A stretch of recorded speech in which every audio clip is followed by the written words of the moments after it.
we are going to top up the SIM card. So, first order of business to go top up the SIM card. It's very simple, it's very easy. All you need is money and a convenience store to go get it at.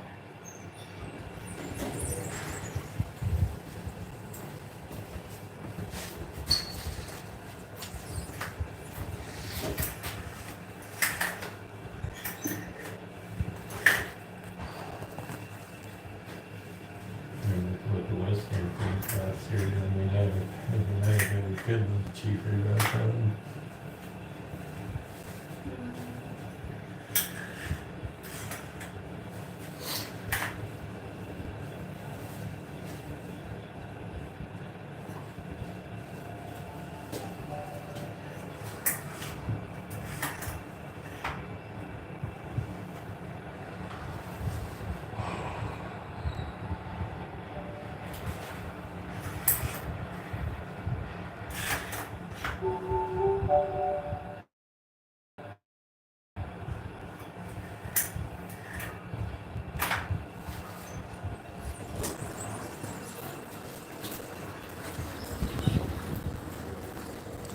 Shoot, let's see if it's raining. I'm the only person that didn't bring an umbrella.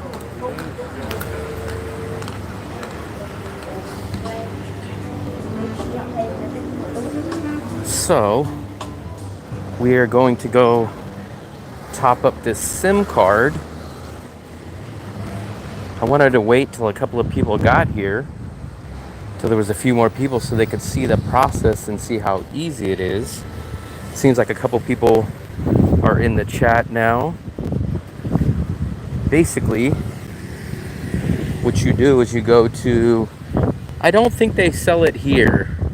I've never tried, but I don't think they have it here. So what I'm gonna do is go to my regular spot that sells it, and we will go purchase some data for the month.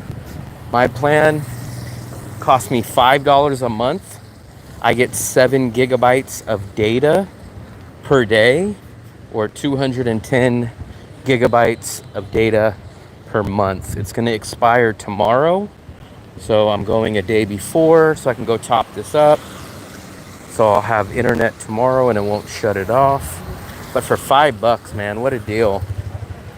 How can you beat that for $5? $5 for 200 gigabytes a month, or 7 gigabytes per day.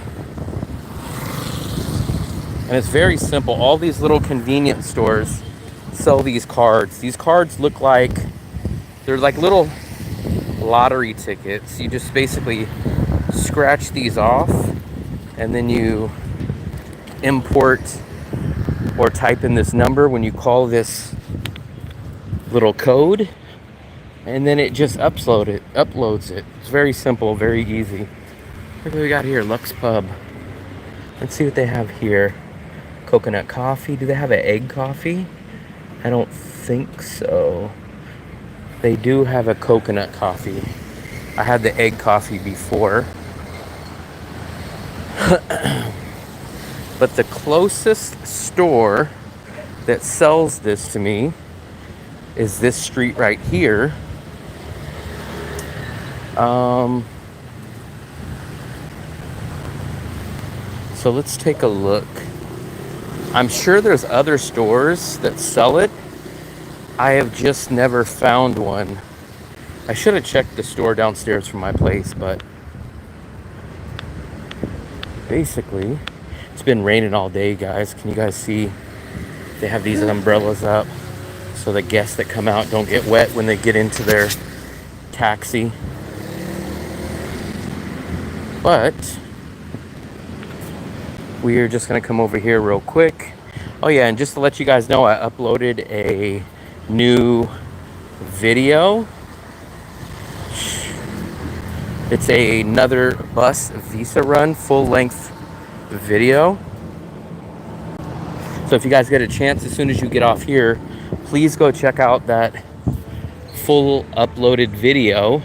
It's called something like How You Can Stay 1 Year in Vietnam. I just uploaded it less than an hour ago. This is my local neighborhood. I don't really get down to this street too much. Oh, they sell noodles here now? Huh, very interesting. I've never seen this place. Let's go check in it real quick. AJ, what's up, buddy? The live stream is never really clean. It's always grainy. Wow. I don't know what to say about that. It has to be the data or something. Okay, so I don't know why. A lot of people tell me it's always crisp, but maybe that's when it's inside on my Wi-Fi. So it looks like they have noodles. Everything ranges from about 50,000 on up. So maybe it's just the data. I'm not sure why. Is it bad right now? If it is, I apologize, but I can't really do anything about that. I'm out using my phone data. Maybe it's because today is my last day on my SIM card, possibly. Maybe just check next time you're uploading. Yes, you're on Wi-Fi, you're good. Only, yeah, I don't know. I can't really do anything about that. I can't really fix the data connection. I don't really know what I can do about that. This is where we're gonna go into this little convenience store, and we're gonna get my new plan. So I'll show you guys how to do this. Let's see this. Oh, they're looking at the storm, it looks like. Xin chào. I need to get this one. Vinaphone 100.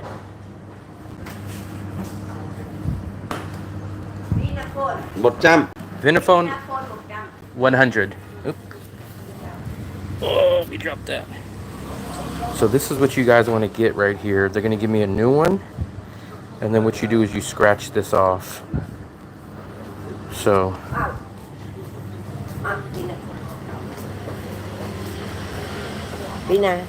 Yes, 100. 100. But it's scratched. Không, cái này em dùng nè. Tôi lấy cái có trọng nè, cái này cái mới đi. Cái này chơi luôn này. Hold on.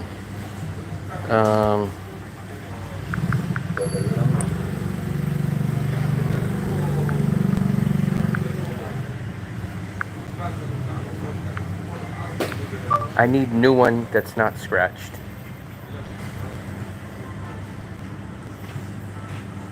Anh lấy cái mới đi. I don't know. The lady was trying to give me a scratched one already.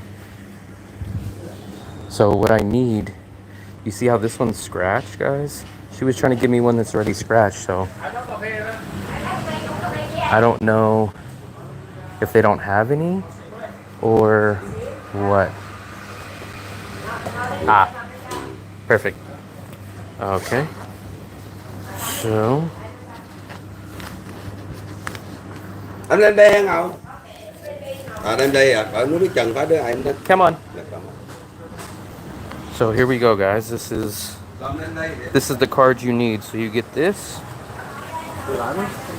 So let me show you. So that was 100,000, or it's exactly $5.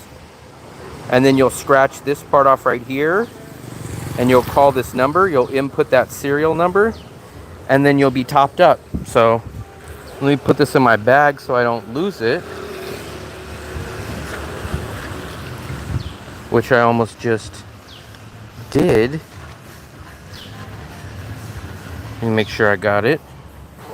I know, did you see that? I don't know if she might have just been asking me, is that the one that I need? But I don't know. I typed in Google Translate and I put, I need a brand new one that's not scratched. And she went back and got me a new one. So either she was just confirming the card that I need, because they do sell a couple of companies, or she was trying to either sell me a used one, or she was selling me one that someone scratched but never used. I don't know. But it was a little fast move that she was trying to pull. I'm not sure. I just jumped on, so maybe I've already answered the question. I am not in Bangkok. I'm in Da Nang. This is the wonderful city, one of my favorite cities in the world, Da Nang. So you could probably tell by all the scooters that I'm in Da Nang, Vietnam. I was in Bangkok last year for about 5 months. Bangkok I really like also, but as of now I'm in Da Nang, Vietnam. And I just got my new SIM card. Well, my top-up data. Is there a question you had about Bangkok? I don't know if I can necessarily answer it for you, but if you have a question about Bangkok, maybe I can answer it. I spent a few months there. Yeah, I don't know if that lady.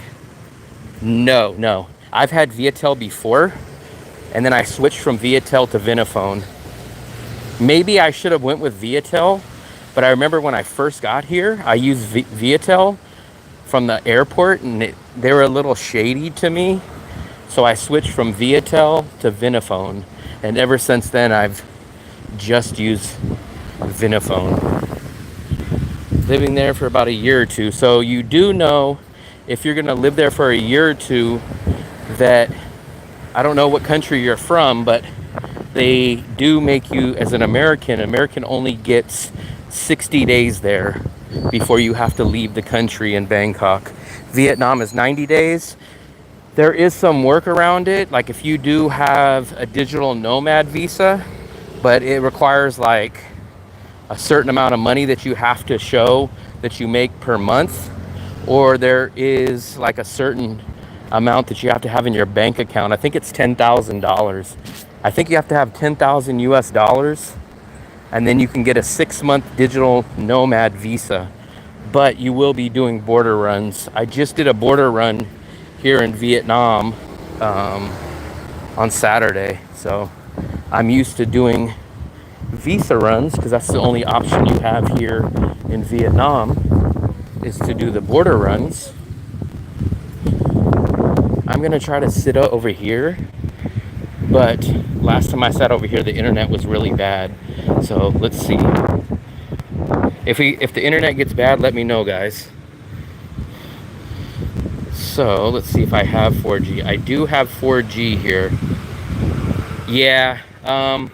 The only reason why I did the airport SIMs was because I needed the internet to catch a grab. Once you walk outside the airport, my airport internet connection wouldn't work. I do like Bangkok, so Bangkok is probably my number 2 favorite city that I've stayed in for a good amount of time. The only reason why I'm not choosing Bangkok over Da Nang is because roughly it's about 20 to 30% more expensive in Bangkok than it is in Da Nang. And like I just mentioned, you only get a 60-day visa there instead of a 90-day visa. But those are the 2 main reasons I'm not in Bangkok. I really do like Sukhumvit neighborhood, though. I like Sukhumvit Soi 6 or Soi 7. It's right near the Terminal 21 Mall. It's awesome. I love going to the Terminal 21 food court. They have a giant international food court that's extremely cheap. The neighborhood's very lively. I know an awesome hotel that I stay at there. I did hear, though, everyone keeps saying that they're going to get that digital nomad visa, but I think people don't realize how hard and how many requirements it has. I think people just think you can walk into the airport and say, hey, I want to be a digital nomad, give me a digital nomad visa, and it doesn't work that way. It's not that easy. Thailand is trying to get rid of all the cheaper, younger people. All they really want is the older retired travelers that have the money and will bring in the money. So they're trying to push everybody out.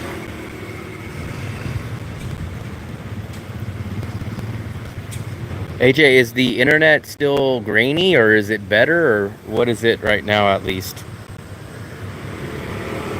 I would try to connect to someone's Wi-Fi, but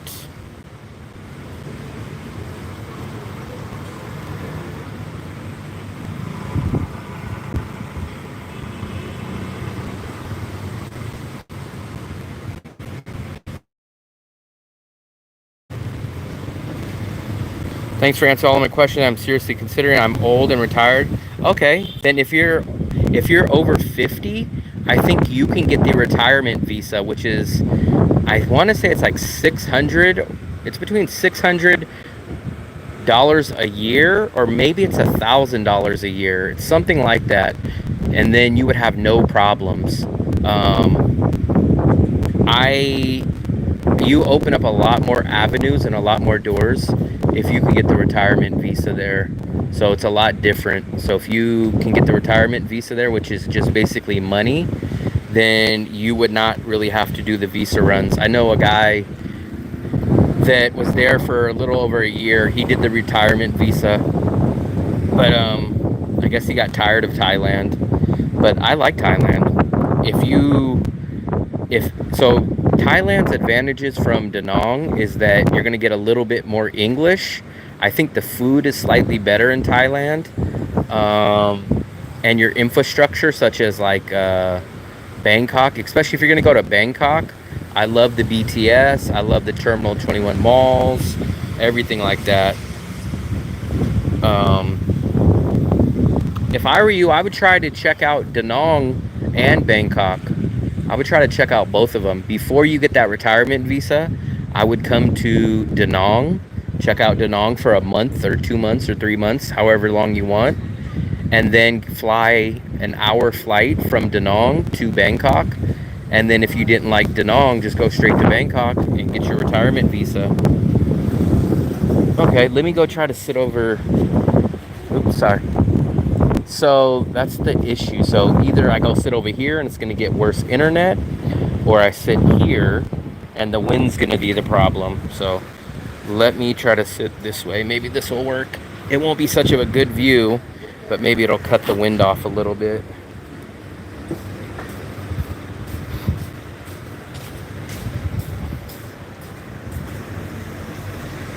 I don't know what I'm going to have for dinner tonight. I don't have nothing to cook, so I'm going to have to go out for dinner tonight. Everyone loves the malls and the food. Great idea. Thanks again. Yep. I appreciate it. I appreciate you stopping by. Are you... I would say it's a good 50-50. So technically, on average, it's usually cheaper to go out and eat. But when I do cook, it's because I cook stuff that either I can't find here or that I feel that I can make better. So it's mostly like when I cook burgers, it's mostly if I cook like steak or stuff like that I can make better and a little bit different. But honestly, it's pretty much the same price to go eat out. So for most people, eating out is actually better than cooking. But I do love to cook also. So I do love to cook naturally, and then I do cook things that you really can't find here or that are pretty expensive to cook. But if you guys come here, I bet 95% of people that come here will eat out instead.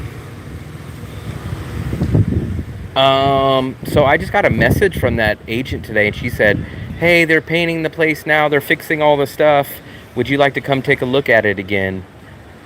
So I'm kind of debating it, but there's a couple other issues, specifically with the place that I'm in now is just such a perfect place. I don't have a security deposit in the 2-bedroom that I'm staying at. I have a month-to-month lease, and plus in January. So literally I would have to, so here's the difference. I would have to give the 1-bedroom a security deposit, which I don't have right now. I would have to sign a 3-month contract, which I don't have right now. And my visa will run out January 2nd, which I'm not sure if I'm going to renew my visa January 2nd. And then I would have to pay rent. My rent would expire on January 10th, so I might lose some days out. How much are you paying your rent monthly? So all out the door, it's $550 for a 2-bedroom, 2-bathroom, 1 block from the beach. Includes water, includes electricity, includes Wi-Fi. It's $550 for my place now.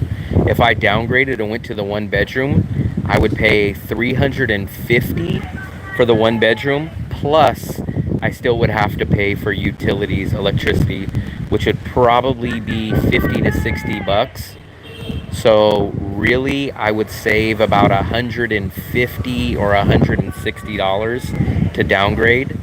But in saving $150, I would have to pay a security deposit, which I don't have now, and I would have to sign a 3-month lease, which I do not have now. I will only come if they have oil. I'm not sure if they have oil. I seen a spot that kind of looked like mold, and I pointed it out to the lady, and she said what they'll do is they'll scrape it off and paint over it. Why didn't they just paint before showing? That is a good question, AJ. I asked her that. Her answer was the people just moved out the day before. So her answer was they stayed there for 6 months. They had a kid. He's the one that messed up all the paint. It was the kid's fault, this and that. And I told them, I said, it just makes me feel a little sketchy that that the landlord wants me to pay the deposit before he'll start repairing the place. I said, he's going to have to repair it no matter what. Why is he not doing it before he gets a deposit?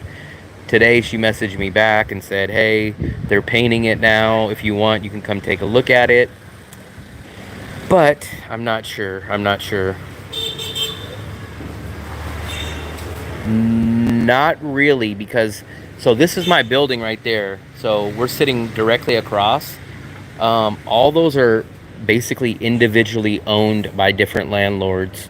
So how I find this apartment available on there is I go post on Facebook and I tell them I'm looking for apartments in this condo specifically. I tell them how much I want to pay, the dates, all that. I tell them all that stuff specifically, and then agents or landlords or owners will specifically message me on the Facebook Denong's expat group. So that's how I find them. Hey, what's up, Jack? What's up, buddy? I haven't heard from you in a while. Are you still out in the Philippines? I think you said you were. I think you were still in the Philippines, if I remember correctly. I just went and did my visa run on Saturday, so I have another 3 months now here in Danong. Mr. Foosball. What city are you in now, Jack? I kind of think, didn't you mention, I think you said you were in Cebu, I think? Or at least I told you that I recommend Cebu. I think that's what I told you.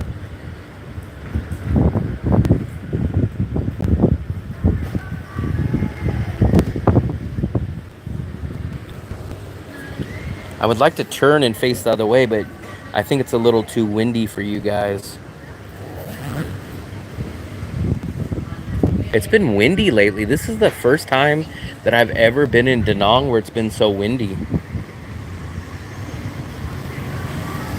On the 15th, okay. Are you coming back to Danong, or what city are you going to? I kind of have a feeling you're going to fly into Ho Chi Minh.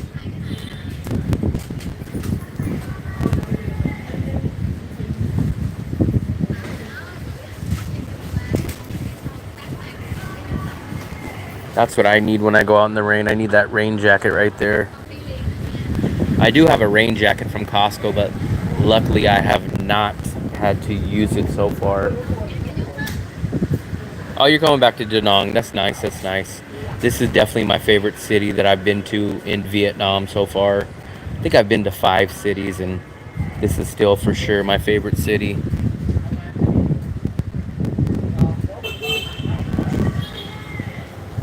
We're gonna take a walk over here real quick.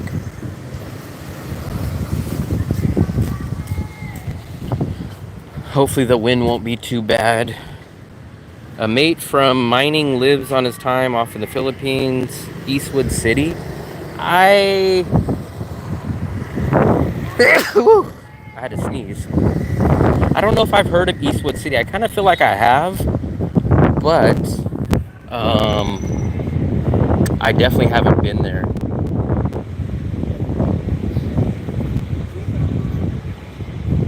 I definitely have not been there. Oh, you're in Dumaguete. I like Dumaguete. What part are you staying in? So I know a couple of good little spots. Not really that great. They're just a couple of little places I went to, but I like Dumaguete. Dumaguete was very, very cheap, but if you notice, there is no Grab or no taxis in Dumaguete. So everywhere in Dumaguete, you'd need to take the tricycles. But the tricycles I actually kind of like. And the tricycles, you should only be paying about 20 pesos.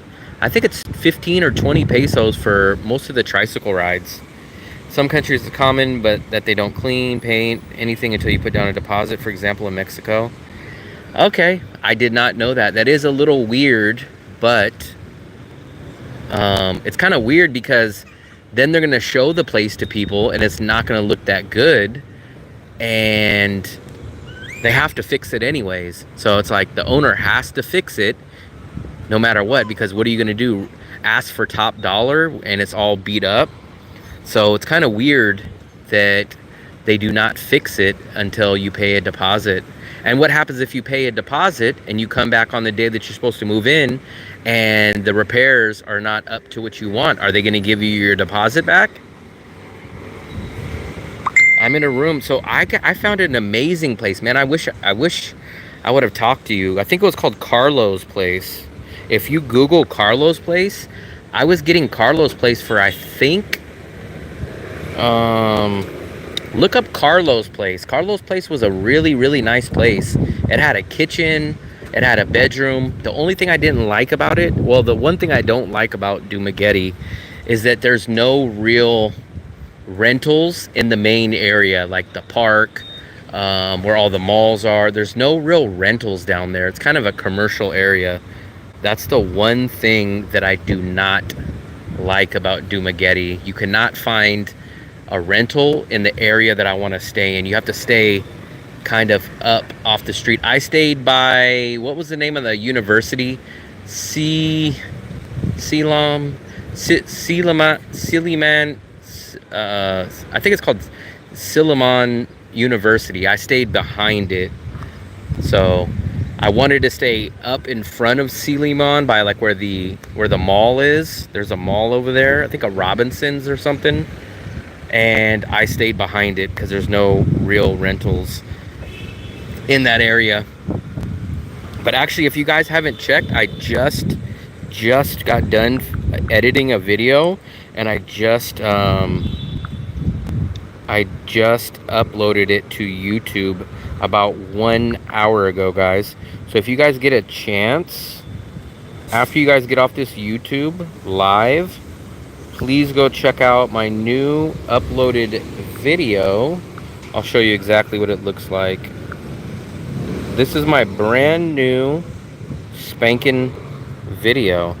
Stay in Vietnam for 1 year with this simple trick. So I just uploaded that literally 1 hour ago. Yeah, it's hard to find places, Jack. It's definitely hard. The Philippines is much more expensive than Da Nang. That's the big problem. I really like Dumaguete. Dumaguete was one of the really nice, cheap places, but they just don't have any rentals in the area that I wanted to stay. They just don't exist. I really like the city of Bacolod also. So too bad you couldn't check out Bacolod. Bacolod was a really, really nice city. I like Bacolod a lot. My problem with Bacolod was all the damn rental sizes were so small. I rented a place right across from the mall in Bacolod, and it was like 25 square meters. It was small, man. I couldn't find anything bigger. Just watched that video. I appreciate it, Philip.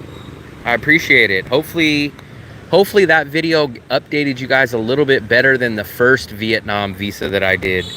Cebu, I was bombarded by hookers and late. Wow, really? I don't know where you are at. So I've stayed in Cebu quite a lot. I stayed right by IT Park, and I never really had that problem. Yeah, that's the problem. There's no rental. So I stayed at a place called Carlos Place in Dumaguete, but I really like Dumaguete a lot. Dumaguete and Bacolod were probably my favorite two cities in the Philippines that I just went to this last trip. I really, really like Dumaguete, and I really like Bacolod, but each of them had one problem in those cities. I told my subs to check out your channel. I appreciate it, man. I appreciate it. I appreciate it. Hopefully we'll hit 1,800 subscribers pretty soon. I think we're about 30 away last time I checked. So hopefully we will hit 1,800. We're at 1,772, so we're about 28 away. I liked Iloilo a lot when I went in 2022. I stayed by the river actually the first time. So I stayed by the river in Iloilo, and I really liked the river walk where they have the bridge, and then you cross over the bridge and you go to like where the old Molo mansion church is. But then back there a few months ago at the beginning of the year, and they got rid of all the food carts. They got rid of a lot of stuff that I remember there. And I was kind of disappointed. It wasn't as nice and cool as it was the first time I went. And I actually stayed up near the mall on the other side. I forgot what the name of the big mall is. And I stayed at the place over there. I wish I could remember the name of that mall, but it's like the big fancy mall that's in Iloilo. I stayed over there. Next time, if I do go back to Iloilo, I would stay down by the river again. I like the river area better, actually. My best video that I ever did in the Philippines was in Iloilo. If you get a chance to go check that out, go check out my Iloilo video from about 6 months ago.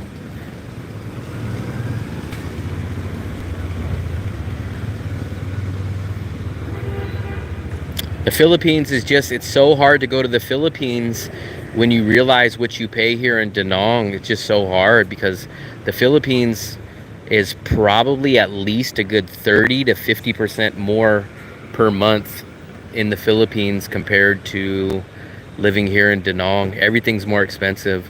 The rent's more expensive. The apartments are half the size.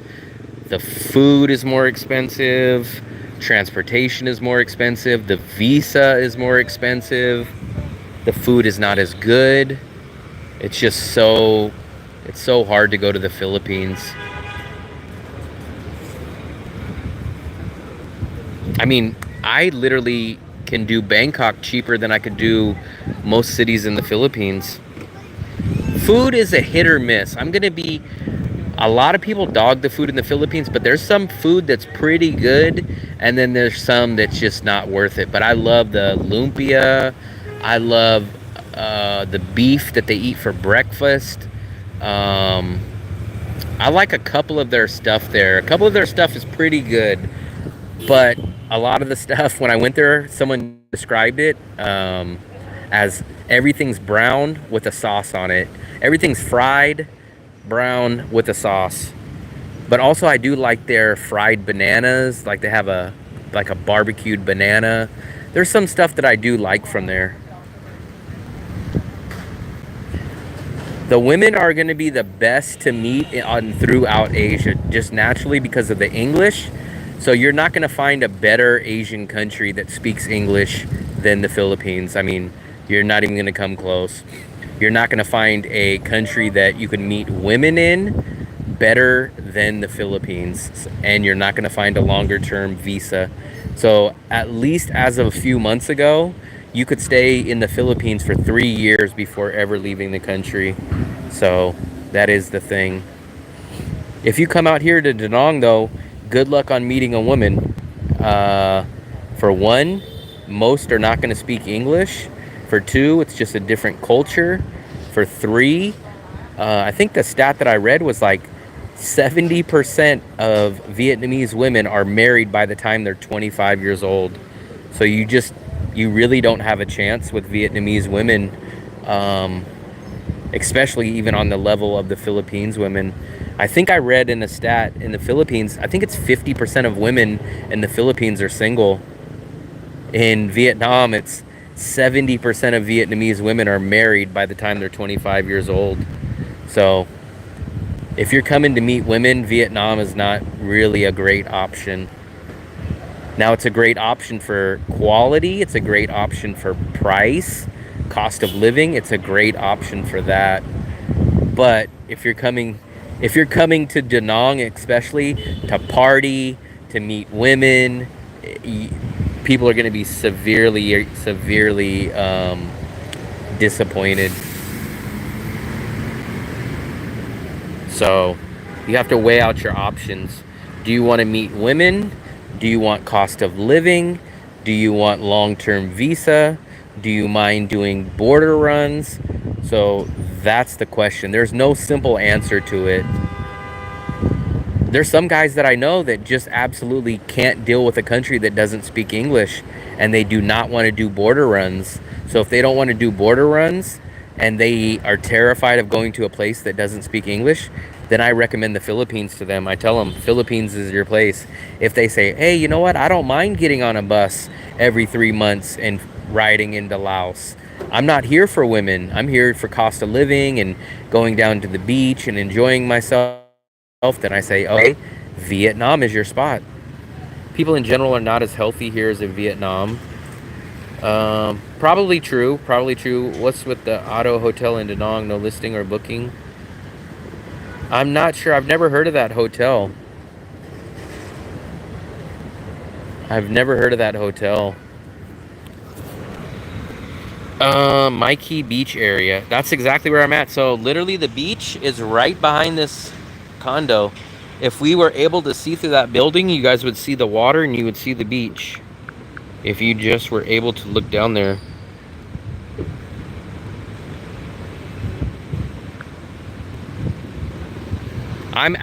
So what I'm gonna do is I know I kept telling you guys like a week or 2 weeks ago, I'm gonna do that interview with the American that moved to the Philippines. I'm gonna try to do that tomorrow or the next day. I've just been so busy with everything that I've been pushing it off. But I'm gonna do that video, and then I think Friday or Saturday I'm gonna go take a look at some budget hotels. All under 20 bucks. I've saved them on my list from Agoda, and I'm gonna go do a video about that as well. Hotels average about 4 million for 2 weeks. That's crazy. I think so the places I was looking at, I don't know if you guys will be able to pick this up, but I saved some places on Agoda that I'm gonna go take a look at. Let me see if you guys can see it. I have them in my shopping cart. I will probably add a couple more before I go do the video, but Mama Hotel, I really like that one. Gold Time is going to be your cheapest. So look at that. Gold Time, you can get a place for $260 a month.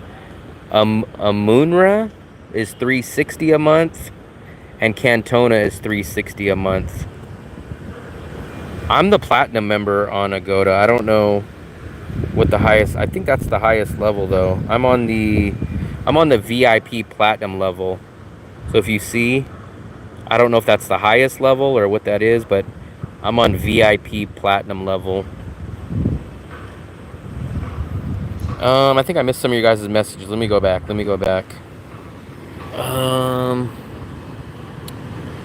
4 million, so 8 million for a month? That's crazy. I think that's a little expensive. Let me check the conversion real quick. 8 million for a month basically. So you're looking at, okay, that's reasonable. But for me, I don't need a pool. What I need is a larger size room. So I scrapped the pool for a larger size room. If I get a hotel, it has to be for sure over 30 square meters. I can't do the 20 square meters. I can't do the 20 meters. I can't do the 25. Even 30 is pushing it for me. I need 35 square meters. And it's hard to find something like that at that budget price. I don't know what level Genius member's on. I'm on the platinum level. I have a booking at Sochi 4-star in Nha Trang for a meal with breakfast, double deluxe room with balcony. How many square meters is that? That's what I always ask everybody. How many square meters? I would probably be the best, cheapest budget traveler in the world if I can settle for a small rental and if I can settle to eat pho soup and local food like that. Because remember, for me, I cannot settle for a small place, and that's what really cost me. Because if I could do a 20 or a 25 square meter place, I would be able to spend $9, $10, $11 on a rental. I just can't do that small. It's just a mental thing for me. Free breakfast, that's not bad. 8 million, so you're about 320 a month. The thing that hurts me is that you could rent that. I don't know if I think you've seen the one bedroom that's here, right? That had the paint chips, and I looked at it on the live stream the other day. That place is $350. So it's about an additional $30 a month from a hotel. But you get a living room, you get about double the size, and you do get a kitchen. So it's so hard for me to pay like 300 and something for a hotel when I can get an apartment for just a little bit more. And cooking, like a kitchen and a living room, is extremely important for me. Like I said, I wish I could do the small places. If I could do the small places, I would be renting places for like $250, $275 a month. If I could say, oh, you know what, I don't need the kitchen, I don't need a living room, I would literally be renting places that are like $275, no more than $300 a month. But because I need a bigger space, I need a living room, I need a kitchen, it jacks up my price probably a good $100. That's nice. 2 bedrooms and a balcony. That's nice.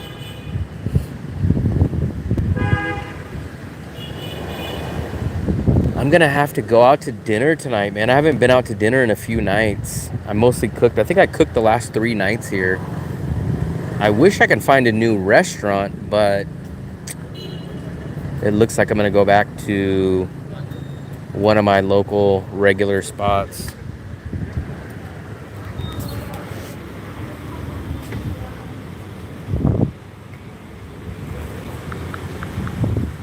Yeah, that's the thing. Like, I love to cook. So for me, I love cooking. I've always been someone that loves to cook.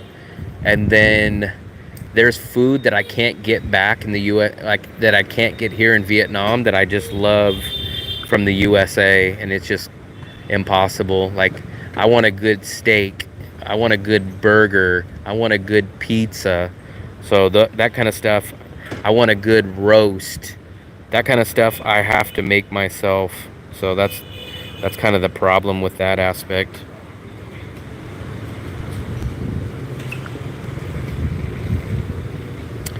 I mean, if I went down to that 1 bedroom, my monthly budget would be about $550 a month. As of now, with the 2 bedroom, all my bills a month are $750. So it would be almost $200 cheaper if I was able to go down to a 1 bedroom.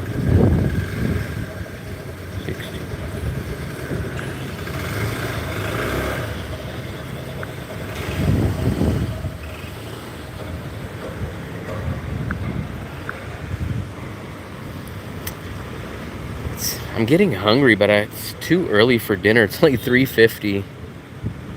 I had breakfast real early this morning because I got up so damn early. But I don't want to go get a late lunch. It's too late for lunch.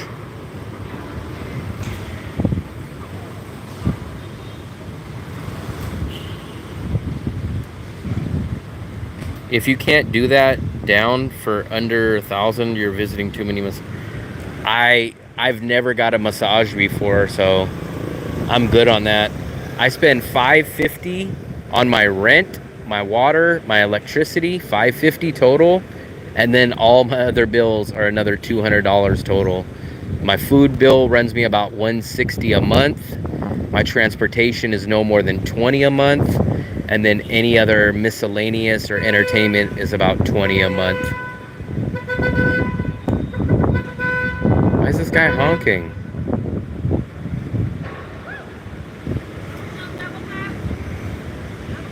So basically my rent is literally like 75% of my budget. My rent is $550 and my total budget is $750. So my rent is literally like 75% of my budget.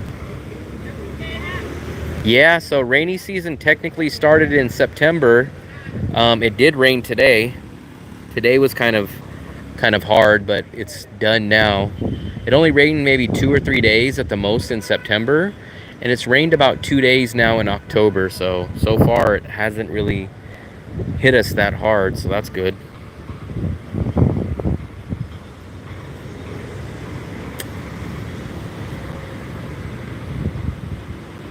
I've never spent $1,000 in Da Nang. Even when my girlfriend's here, I think the highest I've ever spent in Da Nang for a month was $850, I believe. I think I've spent $850 for a whole month. $250 for eating out. Wow. You spend about an extra $100 on me in that aspect. Let me check this message real quick.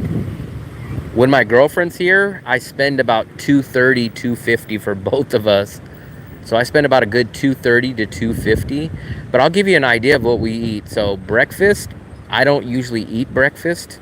I'm not really a breakfast person. My girlfriend will usually eat rice, eggs, and maybe some toast or something like that. For lunch, we'll go get something like, she'll get a banh mi, which is $20,000. I'll go get like bonnet, which is the steak and eggs, or a banh mi, one or the other, $20,000 or $40,000. And then we'll go out to dinner. We'll usually go to a local place, and it'll cost about $7, $8, $9 at the most, under $10 for both of us. So we spend about $12 a day when she's here. Probably about 10. It's usually closer to 10. But we do cook a lot too, so there's a lot of times where if we cook, it's much cheaper.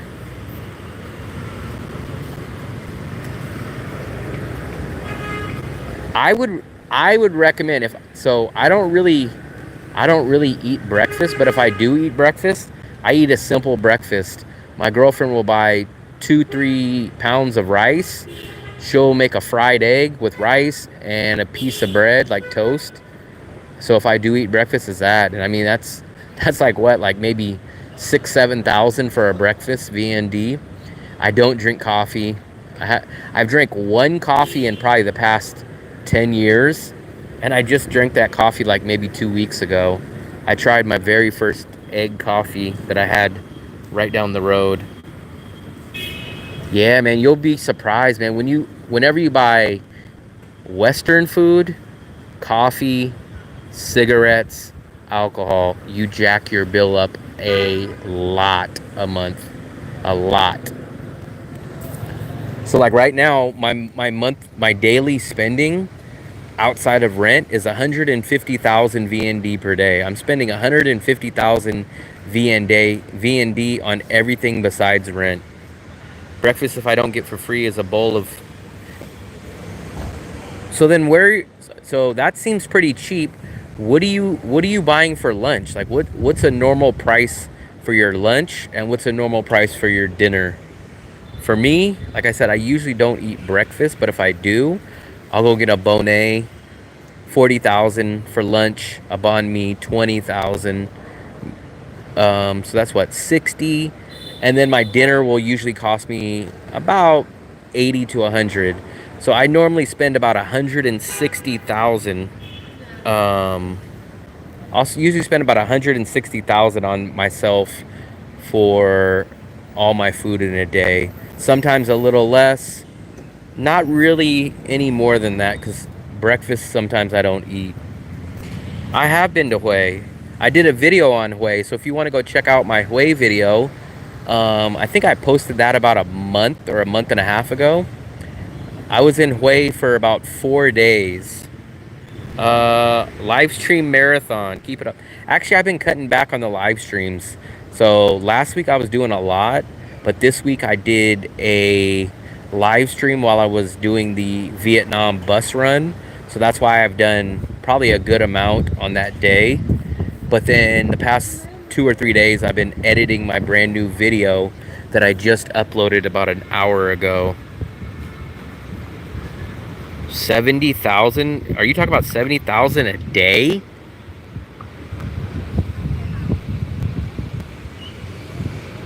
Is that 70,000 a day or 70,000 a month? That's got to be a day. That's, Jesus, that's 2 million.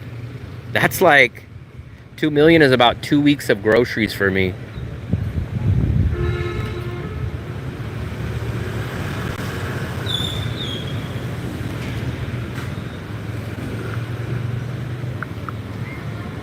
Damn.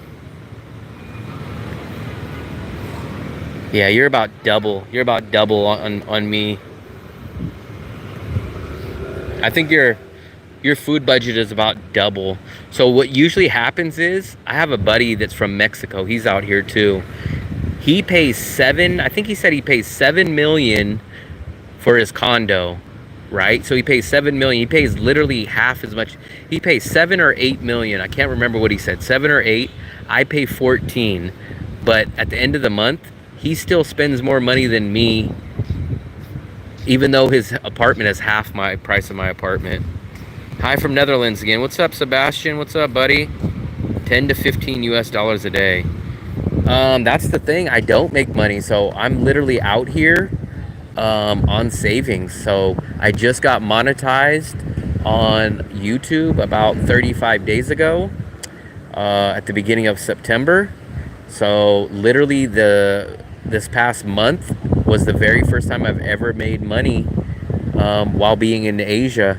I'm actually waiting for my first check. I'm waiting to give them my bank info, which should be popping up any day. So I will get my first check this month from YouTube and monetization, so that will be nice. It's still not breaking me even, but it will probably pay about half of my monthly bills. Yeah, I just got monetized about 35 days ago, and I'm not breaking even on my bills. My bills are about $750, and I made about half that last month on YouTube. Military pension, I save half or more. I would love to have some kind of constant stream of income. If I had that, man, I would live like a king for $900 a month. I would bump my budget up $200 and treat myself to a little bit more. I'd probably buy an extra milk tea every once in a while. I might buy an extra steak once in a week, but my budget wouldn't go that much higher. It definitely wouldn't double. I know that for sure. I would definitely still well be under $1,000 a month. I'd probably go from like $750 to probably like $900 a month. Normally never eating Western food when in another country, only if I'm having a panic attack. I've been able to find a couple of decently priced Western food. Bikini Bottoms is only about $5 for a burger and fries, and local food is about $3, so it's a little less than double, and I get that about once a week. So it's a good burger, I get good fries. I eat that about once a week or once every 10 days. Besides that, if I need a pizza, when my girlfriend was here, we would go to this pizza place, and it's buy one, get one free on Tuesdays. I've got a lifelong income because of the PTSD, and you can still get it while living abroad. That's awesome, man. Kebab 2 for 50K is a good... I've never had the kebabs. I've never had kebabs here. I do see that there is a kebab or a Turkish food place in the back here, but every time I looked at the menu, it's not cheap at all. I think for the thing that I was gonna get, or at least what I was debating about getting, it was like 150K. And that was just for me. Me and my girlfriend looked at it. So like dinner was gonna be like 300 or more. I think the most me and my girlfriend have ever spent on dinner combined was like 250. I think we're usually at about 200 for both of us. And I think the most we've ever spent here on one meal was like 250. You live on saving. Is it running out soon? Does it stress you? Yeah, it does. It does. I have till probably about February. So I have two options. I have, hopefully this YouTube channel will basically double what I made last month and break me even by January. And if January comes and I'm not breaking even at least on my YouTube channel on my money, then I'm probably going to go to China, and I'm probably going to go teach English in China in January. So those are my two options. Either hope that my channel basically doubles the revenue in the next 2 or 3 months, or I'm gonna go to China and teach English in China. It's a thin pita bread filled with goodies.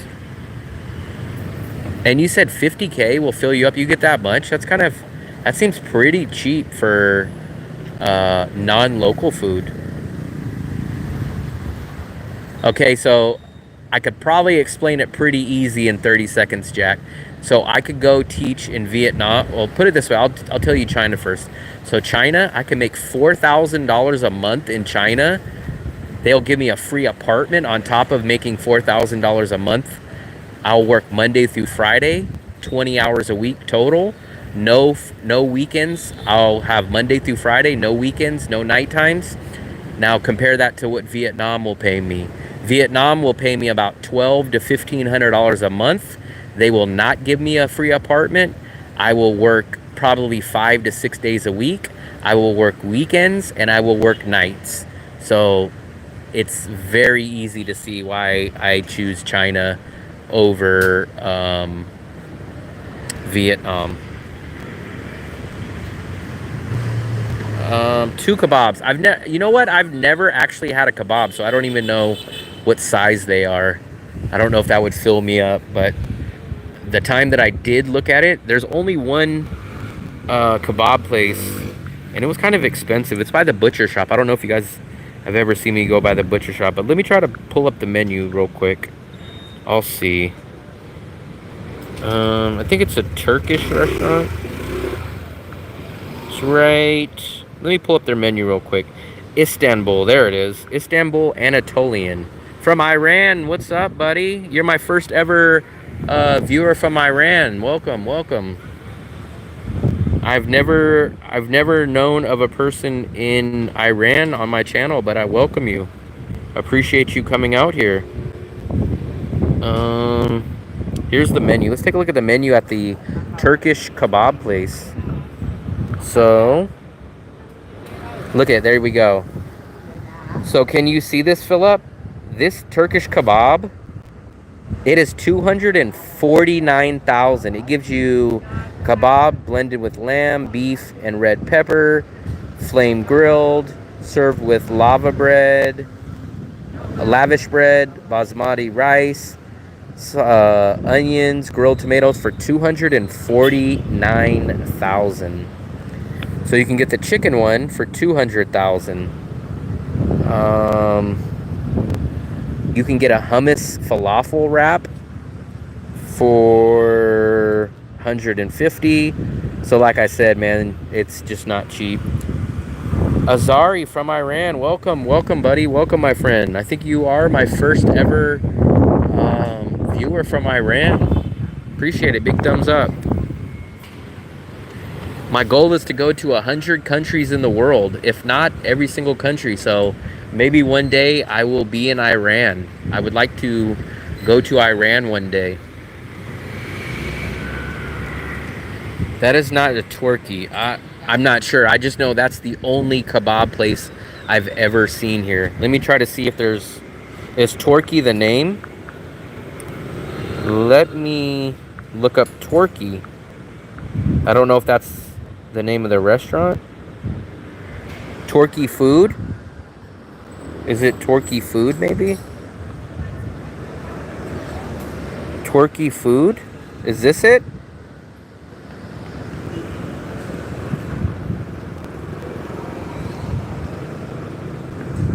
West of Iran. What did you do for work in the States? So I've done different things. Back years ago, I was a technician for a company. After COVID hit, I ended up teaching English online. When the market was good, I was making about 18 bucks an hour teaching English online for a Chinese company. After that died down, I started going into business for myself, and I started basically reselling online. I would buy or get things for free, and then I would turn around and resell them. I had a storage unit that I would store my stuff in. I would repair it, I would fix it, I would sell them on eBay or Facebook, and I was making good money. I was making about 4 grand on a good month, 3,500 on a slow month. So I was basically working for myself.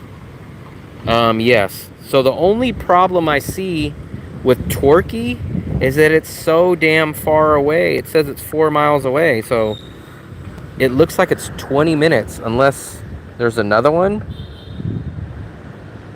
Torquay looks like it's way over by the airport. Is there another one? Because this one says it's an 18-minute drive. It's 5.5 miles away. Unless there's another one, it would be impossible for me to go there. It's going to cost me $100,000 in transportation just to get there. My city. Oh, you have kebabs in your city. I've passed by kebabs and shawarma when I was in Europe, but I don't think I've ever had it. Oh, okay, it's all over the place. That's the only one that popped up. But I would definitely, if there's one close here, maybe I'll check that place out. So when I typed in Torquay,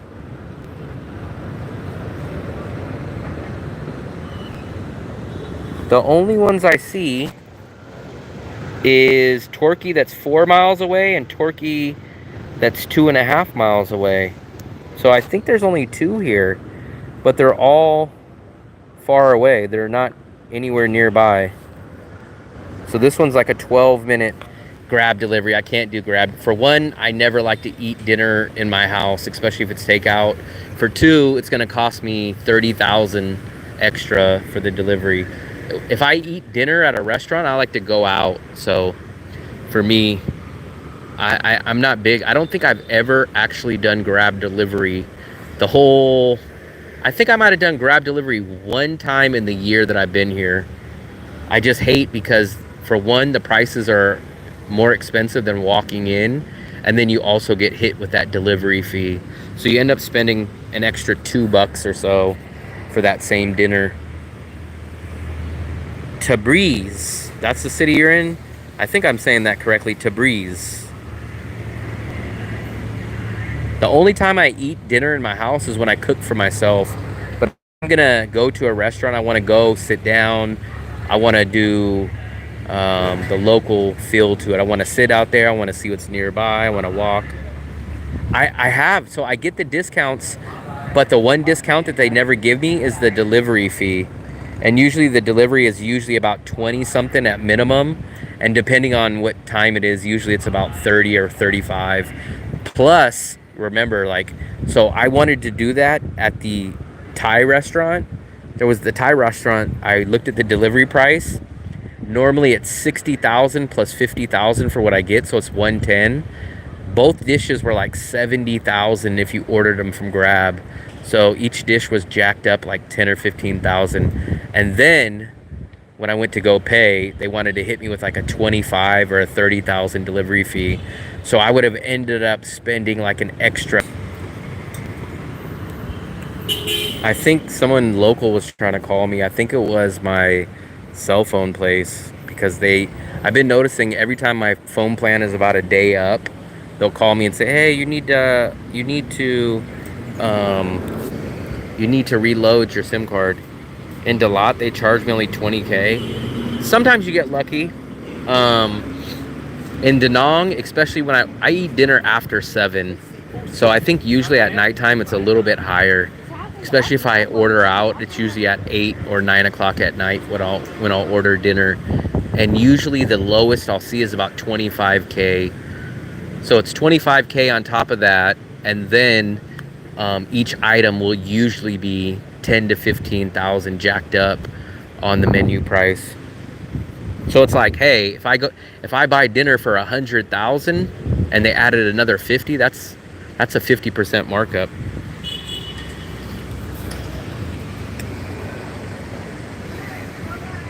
I was debating about getting the Grab membership or whatever I think it's called. I should try it out. I think it's like you get a sign up for a month or two for free, and then what happens is they give you free delivery. The only damn problem, so here's my only problem with Grab delivery, why I don't use it, is because I can never figure out what I want. Like I'll go through 20 restaurants and they just have such bad pictures or bad descriptions that I never know what the size of the portion is. I never know, like it'll say fried chicken. It won't say it comes with 1 piece. It won't say if it comes with 2 piece. It will say, it never will tell you if it comes with rice. So then I end up ordering rice with it. And then when it comes, guess what? Now I have 2 rices. So like the menus just really suck.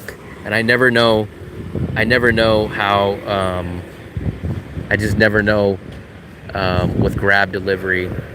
I'll see the same item at 14 different restaurants and I have no clue which restaurant I should pick.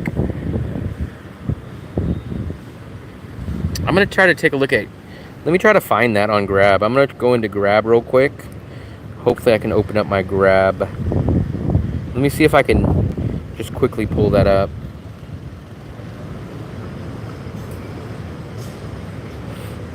Grab food, here we go. I have to log in. I don't have it. I can't use it out here. It's on the phone that I'm doing live stream.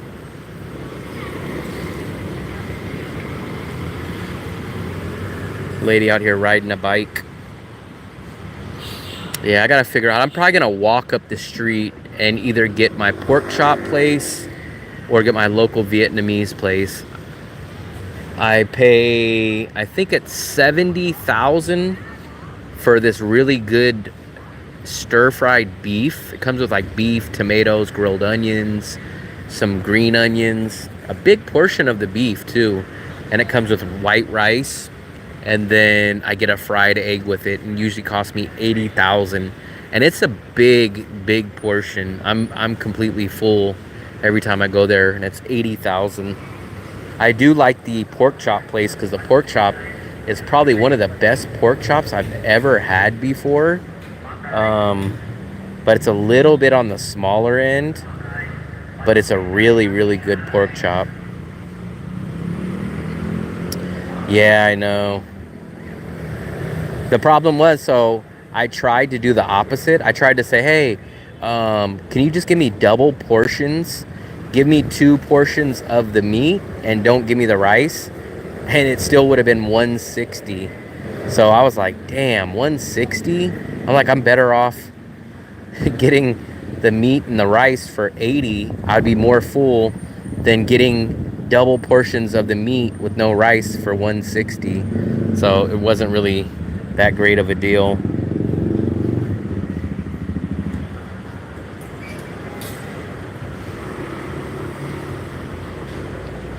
It's so hard to do an all-meat diet here in Vietnam. It will really jack your budget up. Like, it'll really jack your budget up. I don't even know where I would go. Like, I would have to go. So imagine, I go to the pork chop place. I get a pork chop. I get white rice. I get a fried egg. And I get 2 spring rolls. And that cost me 55,000 for that. And hey, what's up? How's it going? Good, man. Get out of the rain? Yeah. Or did you get hit by the rain? No, we made it. It's just been kind of off this morning. It was raining pretty good though. We left here around like 2 o'clock. Okay. So then you guys avoided it. Luckily, it hasn't really been raining. This is the rainy season, but Yeah. it's only been lightly on and off. You missed the monkeys. You didn't see any monkeys up there. No monkeys. Allergic to your monkeys. Ah, shoot. Someone ran across the road. That was it. That was it. All right, take it easy. Sounds good, but keep the rice. Yeah, like I was saying, man, I don't know if you're doing the carnivore diet, but it's extremely hard when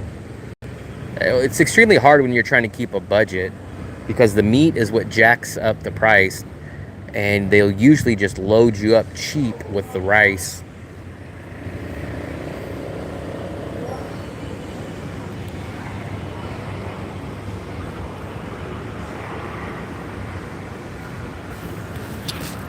I got my freaking shorts stuck in a staple. Let me try to get this out, guys. I've never heard of meatball banh mi. The only banh mi that I get is the banh mi, but it's not. I don't like that deli meat, that weird looking meat that they have. I get like the pork chop, almost like it's like grilled pork off the barbecue. I don't know what you would really call it. It's like marinated, and then they grill up the pork, and then they chop it up. That's the only one that I get. So I don't mess with those cold cut banh mi's. I don't mess with none of that. That meat just kind of looks processed. Or I don't mess with really, in Vietnam, I don't really mess with sausage. I don't mess with any kind of deli meat. I'll show you the meat that I'm just really, really scared of. Let me see if I can get a picture of it. I'm a very, very picky eater.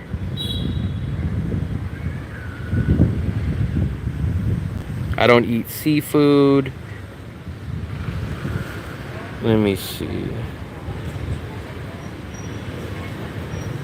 I definitely don't eat the pate, that's for sure.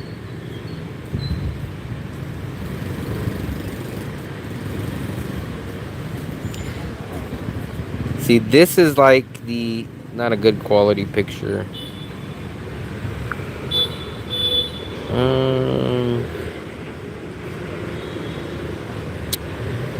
The one time I want to find the freaking picture that I cannot find. No, I do not eat any organs. I do not eat any organs. I eat beef, I eat chicken, I eat pork. But it all has to be regular cuts. The thigh, the breast, the rump. But I am not eating any organs.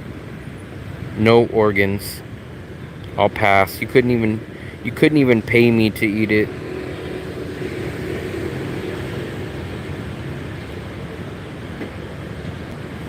You could not pay me to eat that.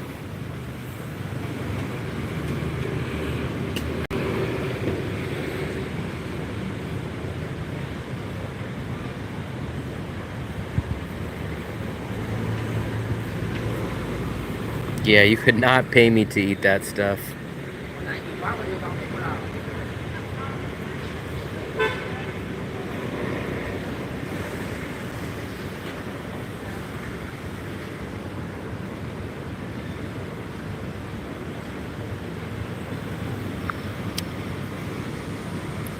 I wouldn't even eat that either. I don't even know what Brunswicker liver. I don't eat liver. I don't eat kidneys. I don't eat any kind of organ. No hearts, no lungs, no liver and onions, none of that stuff. I'll eat chicken thigh. I'll eat chicken drumstick. I'll eat chicken wings. I'll eat chicken breast. I'll eat pork shoulder, pork butt. I'll eat beef rump. I'll eat any normal cuts. Nah, you couldn't pay me to eat that. Even if it tasted amazing, I couldn't get it into my mouth. My mindset would not allow me. I would literally gag as soon as I put it in my mouth. Like, this is how bad, like if someone said, hey, if you eat a banh mi with liver sandwich or the pate on it, instantly you'll get 10,000 viewers or 10,000 subscribers. I probably couldn't eat the sandwich. I would have to decline. That's how much I could not eat liver. I just couldn't do it. I couldn't do it. Gray mustard? I've never heard of gray mustard. I've had brown mustard. I've had spicy mustard. I've had yellow mustard. I've never heard of gray mustard.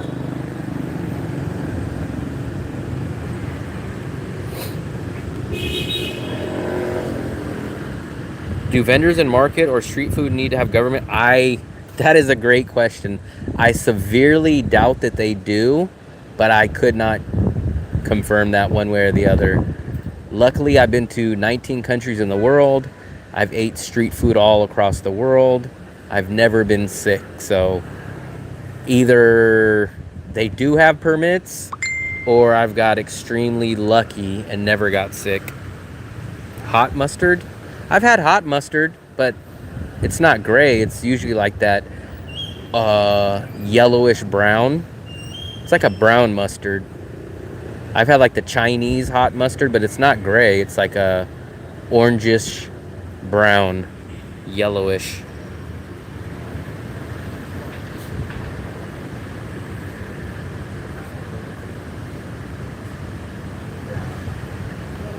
Yeah, I don't know if I got stranded on an island, I have no clue what I would do because I don't eat seafood. I don't eat organs. I have no clue what I would do to survive. Just watch if they wear gloves and the grease is clean. I don't see anyone wearing gloves here.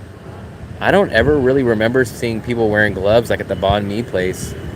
Luckily, when they cook my stuff, they usually cook my meat, so at least the heat is killing the bacteria if it's still there. So luckily that. But also, man, I have a tough stomach. Even in the USA, there'd be times where like I would get a burrito and I would leave it in my microwave at like 12 o'clock at night, and I'd forget about it till the morning time. I'd come back and I'd eat it, never get sick. It would have sour cream, cheese, everything on it, and I would have like half a burrito left, and I'd be like, man, there ain't no way I'm throwing this away. I just spent freaking $10 on this. And I'd wake up in the morning 9 o'clock, 10 o'clock from the burrito still in my microwave from 12 o'clock that night before. I'd eat it and never get sick. I'm thinking of coming over January, February. Should I pre-book or look at a place for a month? So how I would recommend the order that I would do it, Air Legend, I would first get your visa. So apply for your e-visa. Make sure you get that first. That's the most important thing. Get your e-visa. Once you have your e-visa, then I would book your flight. Your flight would be the second thing that I would do. After you book your flight, what I would do is book your hotel. And I would do something like, I would stay at a hotel for 2, 3, 4 days, just so you have a place that you're secure at and you land in an area that you're comfortable with here.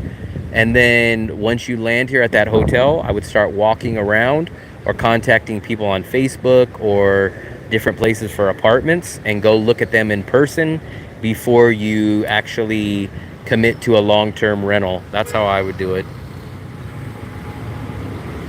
Lobster and Nha Trang is... I do not eat any seafood, so I could not say anything on seafood. That's how I would do it, Air Legend. That's how I've done it everywhere. A lot of people get nervous and they want to book everything before they get there, and that could be a disaster. So book it in stages. Get your e-visa first. That'll take close to 3 to 5 business days. Once you get that, then book your ticket. Once you book your ticket, then book a hotel for 3 or 4 days. And then at that point, once you land, you have a place for 3 or 4 days.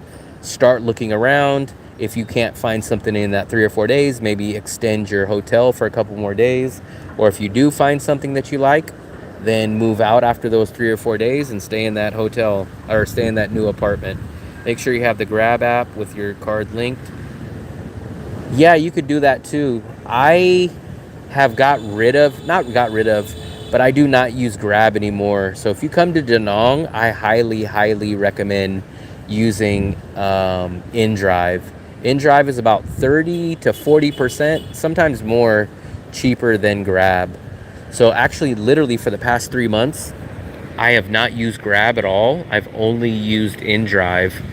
And here's a perfect example. From here, from the beach to the airport, cost me 52 to 55,000 VND to get to the airport on InDrive. That same exact ride on Grab cost me 90,000. If you have T-Mobile, you don't need a SIM right away. I'm lucky, man. When I was in the USA, I had a prepaid monthly plan, so I couldn't use that here. So I was smart. I got Google Voice. I got a USA Google Voice number, which is how I call everything in the USA. I use Google Voice. And then I got my whopping $5 a month SIM card from Vinafone, which gives me 7 gigabytes a day or 210 gigabytes per month for $5. Kind of. A little bit. It's not for sure. I want to try it out. But I've been noticing that my lives don't make me much money. They do get me much more views, but the views are not really transforming into subscribers. And all my live streams only get me probably about $1 for the live streams for the watch ad. So it's not really making that much of a difference. So I'll give it a few more days, maybe till next week. And if I don't notice a drastic difference, I think I'm going to probably go back to the landscape mode. The one thing the portrait live streams definitely do is they get me much more views. But what good are the extra views, even if there are a few hundred more, if I'm not getting any extra more subscribers? It doesn't really seem like I'm getting any extra subscribers because of the live stream at all. So, I mean, it's not really that great of a deal for me to kind of have to keep looking at the portrait mode when it's not really benefiting me. I just got a new iPhone, but I realize iPhones in the USA don't have SIM slot. You are going to need, so Fat Buddha, you're going to have to get an eSIM. So the iPhones don't have a physical SIM spot. So you're lucky in the sense that when you land at the airport, you could just go online and purchase an eSIM plan. And it's a virtual digital SIM card. So you don't need a SIM card per se. You will purchase an eSIM online, which the positive is you don't have to go look for a SIM card, but the downside is the eSIM cards are 90% of the time much more expensive than the physical SIM card plans. What do you do to meet people and make new friends when you're new in town? So Shane, for about the past year and a half that I've been traveling with my girlfriend. She just went back to the Philippines. She's gone for a couple of months. But so we mostly would travel together. But on top of that, there's Facebook groups. I don't know if you were here a few minutes ago. I just ran into a couple that I met. They do a YouTube channel too. They just walked away a minute ago. I met them just by chance on the elevator. I met 2 guys that are cool guys that I met on the Visa run. So you run into people. You just don't really think of ways that you'll run into them, but you just accidentally run into people.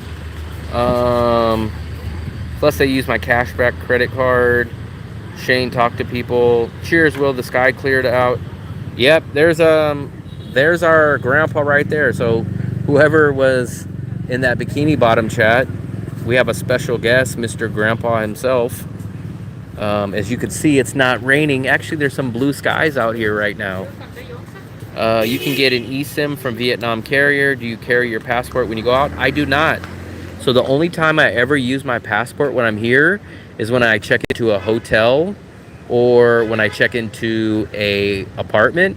And the only other time that I use my passport is when I go get a SIM card from a cell phone place. But those are the only 2 times that I use my passport. Otherwise, my passport is in a nice, safe, secure place in my apartment tucked away.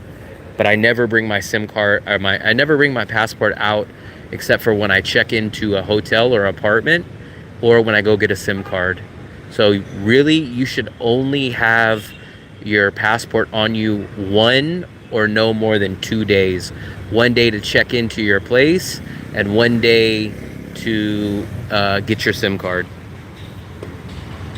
So for me, Shane, my best 3 is the Philippines, Thailand, and Vietnam. If I were to be able to travel as much as I want, I would spend 3 to 6 months in Vietnam. I would spend 3 to 6 months in the Philippines, and I would spend 2 months, possibly 4 months in Thailand. But basically, I'd probably spend the majority of my time, probably 6 months in Vietnam, 3 or 6 months in the Philippines, which probably would realistically be 3 months, and then two months probably in Thailand. When I'm in Vietnam, I'm not scared. I carry. I would not be scared to do it. I would just not have a need for it. There's no need for me to have my passport on me. The only time anyone ever asks for your passport is when you check into a hotel or an apartment, or when you go get your SIM card. But there's absolutely no need to carry your passport on you when you don't need it. I would base myself out of Da Nang. There's no better city for cost of living, for beach city, for quality, for what you get than Da Nang. But when I say that, I would tell you I would probably take the train from Da Nang, and I'd go make a couple of quick trips. Maybe I'd do a week trip to Hue. I would do a week trip to maybe Nha Trang. I would do like maybe a week trip to maybe Ho Chi Minh. You're gonna take a long train, but I would base myself out of Da Nang and spend at least 2 months out of the 3 months that you get in Vietnam on the visa. I would spend at least 2 months of that time in Da Nang, and then maybe 2 weeks to 4 weeks I would take a train and kind of maybe go see a couple other cities for a week or so. I've never been stopped by police. I've literally seen 1 or 2 cops the whole time I've been in Vietnam. For the year and a half that I've been here, I think I've seen a total of 2 cops. I never see them.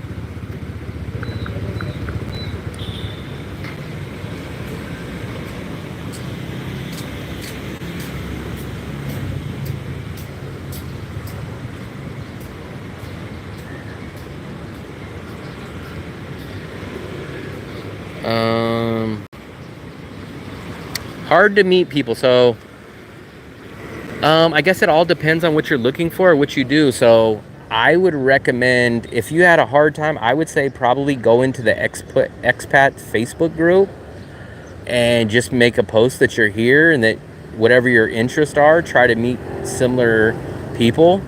I don't drink, I don't go to clubs, but I don't go to bars. But if you do that, you can go down here and go hang out at the bars, the sports bars, or go drink, or go down to the beach. And literally, like, I've met probably 5 or 6 people here just randomly. I met a guy that was doing the visa run with me. He's actually in the room. I don't know if he's still here, but I met him doing the visa run. I met 2 different people from my YouTube channel. I've met a good amount of people just accidentally. I fell asleep in the park in Ho Chi Minh waiting to check in, and nobody bothered me. I visited there before, Da Nang.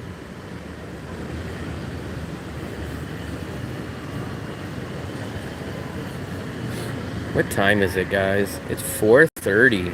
Yeesh. Yeah, probably timing also. I mean, I'm an outgoing person. I talk a lot, so I think that's probably also an extra reason why I meet people. Like, if you're naturally shy or you don't talk to people, then you're just probably gonna have a tougher time too. Like, for me, if I'm on the elevator, usually if I see an American or someone that speaks English, I'll just say something. I'll just say, hey, is this your first time here in Da Nang? Or, hey, where are you guys going? Or, have you guys been here before? And then they'll usually say like, oh, you know what, I'm from California. And I'll say, oh, you know what, I'm from California too. And they'll say, oh, you know any good restaurants around here? I'll tell them, oh, go to Bikini Bottoms, go to here. And they'll say, oh, man, that's great. What do you do? I do a YouTube channel. Oh, really? Can I check out your YouTube channel? I'll send them that. And guess what? They'll say, hey, man, we're going here. Did you want to check it out? And then you meet people like that. I don't really think there's anywhere that I wouldn't walk. I don't really explore too much, but I mostly stay in my neighborhood, but I would not be scared to walk anywhere. I've been to 19 countries in the world. I've never really worried about my safety. I come from California in the Bay Area where there's a lot of crime, so I mean, I'm street smart. I know what to look out for. But I just don't really worry out here. I wasn't here earlier, but someone asked, what about the way that you make money? Sorry for prying. Like I told them, I've never technically made money while I've traveled in Asia. I think I finally got monetized on YouTube. I'm about 35, maybe close to 40 days in of being monetized on my YouTube channel. So this is the only time I've ever made money in Asia is from my YouTube channel now. But it's only about half. My monthly bills are about $750 a month for everything. All my bills a month here. And the first month of monetization made me about half that. So I'm not breaking even. So I'm living off of savings basically. And I'm making about half my monthly budget on YouTube for the first month that I've been monetized. I make Vietnamese friends and backpackers too, if you have a few Vietnamese friends. I mean, mostly when my girlfriend was here, we mostly just went out, so maybe I'd run into people when I was with her, but most of the time I'd be shooting YouTube videos, I'd be editing, me and my girlfriend would go somewhere. So I mean, I necessarily didn't really look for too many friends, but if situations popped up, like even when she was here, if we met somebody, I'd give them advice or talk to them and stuff like that. Eggs in a basket? What is eggs in one basket kind of thing? I haven't checked. I don't know if you sent me another email, Steve, but I've been out since your first email. I responded to you, but I have not been able to check, so I will check my email when I go back upstairs. But I've been out here. I had to go get a new, top up my data SIM card, and I've been out here for about an hour and 30 minutes now. How common you have found other YouTubers that make a good living from it? So I know personally 2 YouTubers that are here right now that I've met. There's another YouTuber that I was supposed to meet, and just timing wise, it keeps getting postponed. The third person, I don't know how much he makes a month. One, you guys might know Gio in the Philippines. I've met Gio twice. He's actually supposed to come back out here, I think in the next month or two. But supposedly, from everything that he's told me, that he makes enough money to cover all of his bills from his channel. And the other guy that's here right now, I think he has a pension. So I think he makes more money than me on YouTube, but he doesn't rely on it. Eggs in one basket, meaning spread your financial risk on YouTube. I see. I would love to. About a month ago, I was already thinking about starting a second channel. It would be a faceless channel on basically another whole complete different topic from travel. So I'm thinking about that, but I just don't know if I have the damn time, because I'm already busy with editing. I'm already busy doing this channel. So I have no clue how I would dedicate more time to a second channel. But I would love to start another second channel. It would be a faceless channel and on a complete different topic too. But I just don't know if I have the time. How many blocks from the beach you find mostly locals? Myself personally, the beach is just right behind me. So right in front of this building is the beach. So I'm literally 1 block from the beach. I'm right there. Are there hotels there? Yeah. So all these are hotels. Hotels, hotel, hotel, hotel, hotel, hotel. Mine's a condo. I'm staying at this condo right here. I stay way up at the top. But it's very easy. Very easy. What what other people have you met that have made money in interesting ways? Um, Almost all the people that I meet, they have a skill. So they're like, hey, I do coding, I write, I build web pages. So they have a skill that's transferable online. Unfortunately, all my skills do not transfer online, so I don't have a way. I did teach English online, but when China banned online teaching, it basically killed the market, and now that market is practically dead money wise. But I know a lot of people that do coding, that do edit videos, that do um, high ticket sales. So anything like that. What the other topics you would do? I don't know yet, man. I have a couple of ideas, but I don't want to really let them out of the bag right now. But they're mostly just like stuff that I grew up enjoying. It would be a faceless channel. It would be an anonymous channel. Nobody would know it. Um, but it would just be on a whole complete different topic. I'm not a YouTube. I make money on YouTube. Yeah, so he makes money on music royalties. Um, so I've done a few things. Back before 2019, I was a technician. So I worked for the man. I got tired of that. Then in 2019, I got a TEFL and I started teaching English online for a Chinese company that made decent money. COVID happened, killed a lot of the industry. Then China banned online teaching. That killed the rest of the industry. So then when COVID hit, I started doing online reselling. I would go and buy or get free things that were undervalued, and then I would go clean them up or fix them or just buy them at a low price, store them in my storage unit, package them up, put them online like on eBay or on Facebook Marketplace, and I would sell them. When they sold, I would go package them up and I would send them out through FedEx or UPS, and I made decent money. I'd make between $3,000 and $4,000 a month doing that. But unfortunately, I cannot do that in Asia. It's just not logistically possible. So now I'm in Asia, living at a much, much, much lower cost of living price than I do back in the Bay Area in California. But I do not have any income coming in.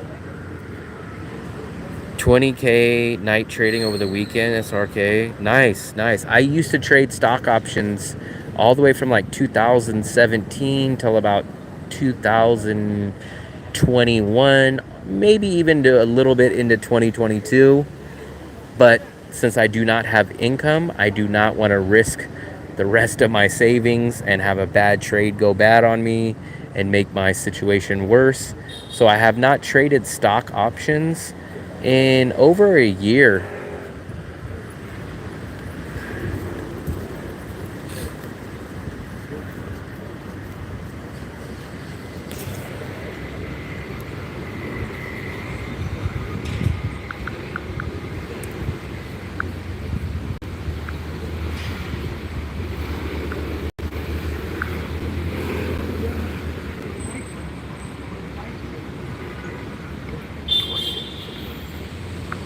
Um,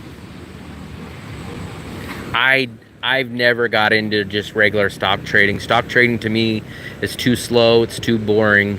It's too much capital that you got to invest. I don't have the patience or the money to invest in regular stock trading. So put it this way, my best trade ever on stock options, I made $19,000 in about 2.5 hours, maybe 3 hours. It was about 10 o'clock in the morning that I entered the trade, and by 1 o'clock when the market closed, I made $19,000. And if I would have owned the shares rather than the options, I would have made maybe $2,000. So stock options are a much quicker, much more profitable, but much more riskier situation.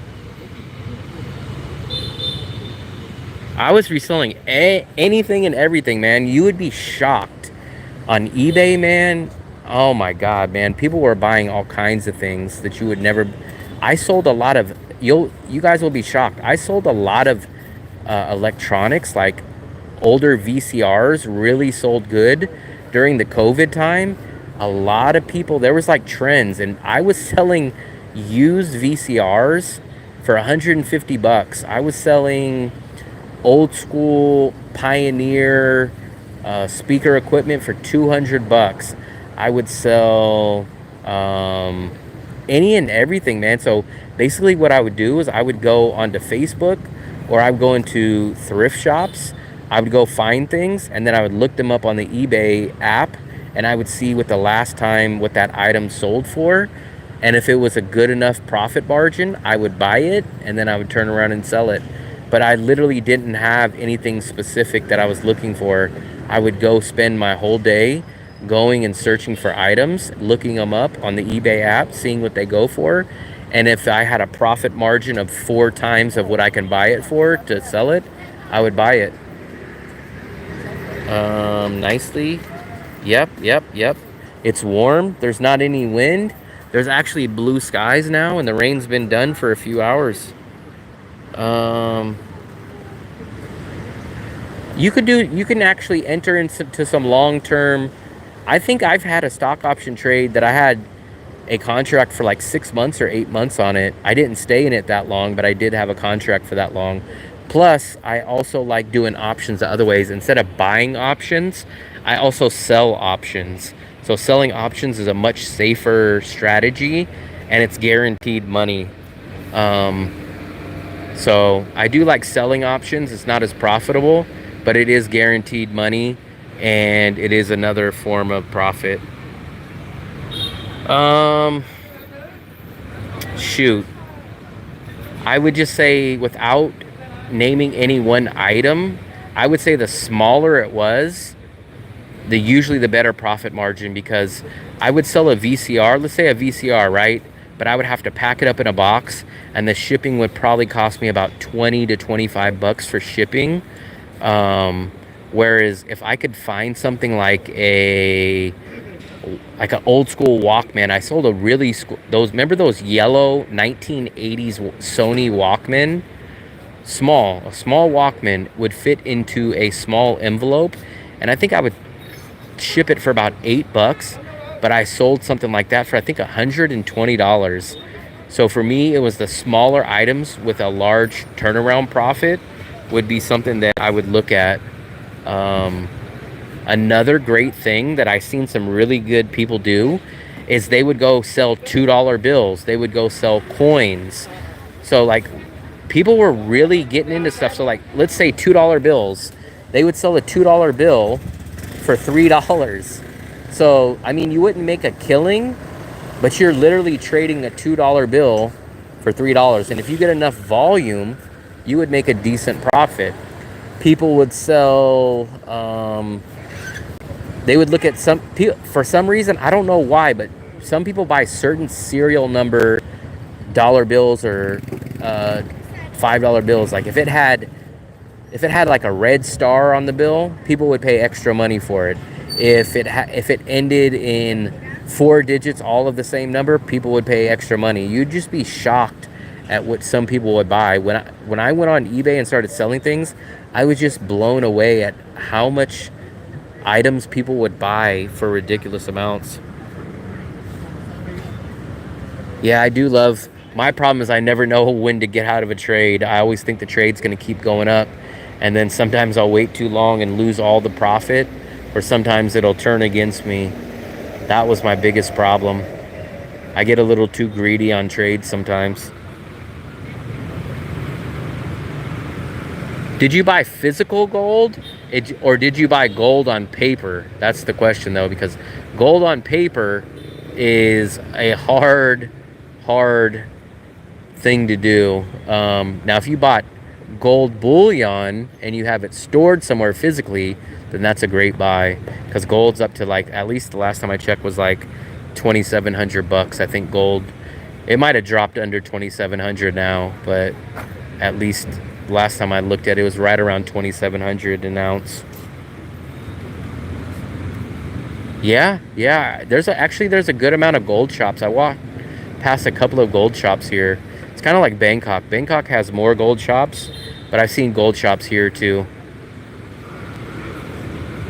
I've never asked them, but I do know they had 16, 18 karat, and I'm sure they have 24. So I'm sure they do.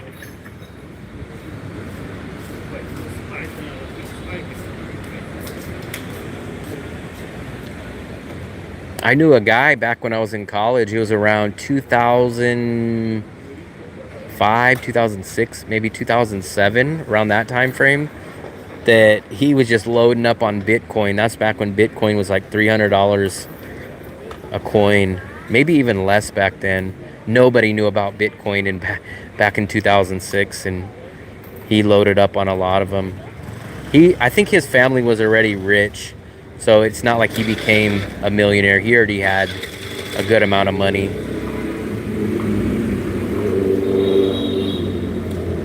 Me? What do I do in my spare time? This is about it. So I either do my lives or I go edit videos. Edit video takes up a lot of my time. Like I just uploaded a new video about an hour ago of a Visa bus run, and that took me probably, I want to guess, 3 to 5 hours of editing. But I can't just sit down and edit for 3 or 5 hours straight. So it took me probably 3 different days of editing for 2 hours each day. So editing and shooting video takes me a good amount of time. Besides that, I look for ideas of stuff to shoot. I do lives, so stuff like that. How do you people find, what do you mean? What do you mean by how do you find people that do lives?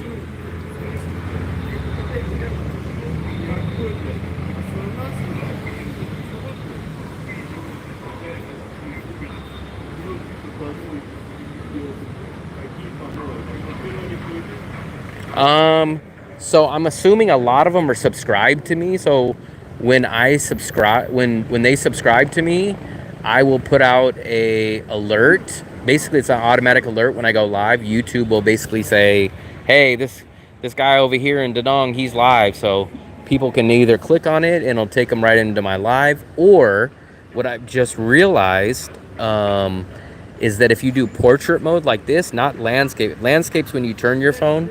If you do portrait mode the way that you're looking at it now, I heard that it shows you that your live stream will show up in the YouTube Shorts section.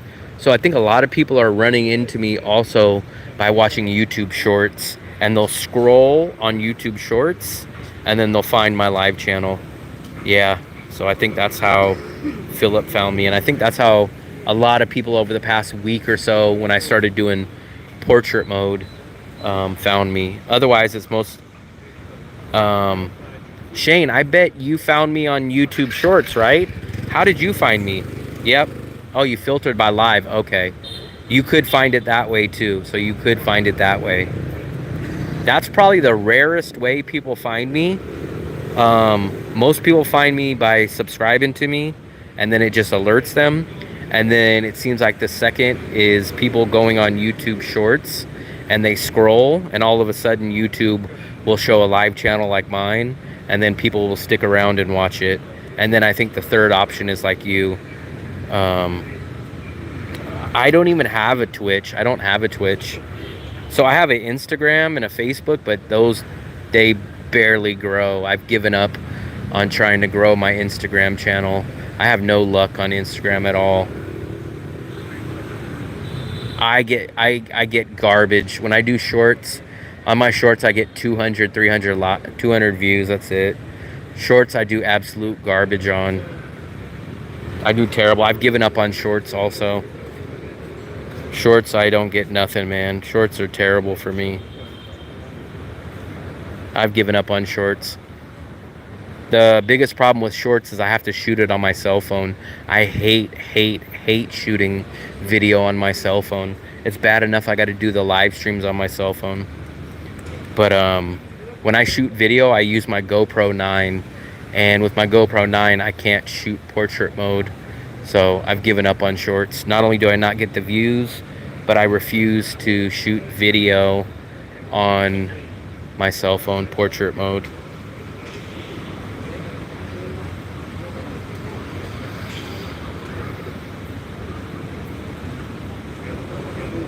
I gotta pull money out. I forgot. I gotta pull money out of the ATM in the next 24 hours.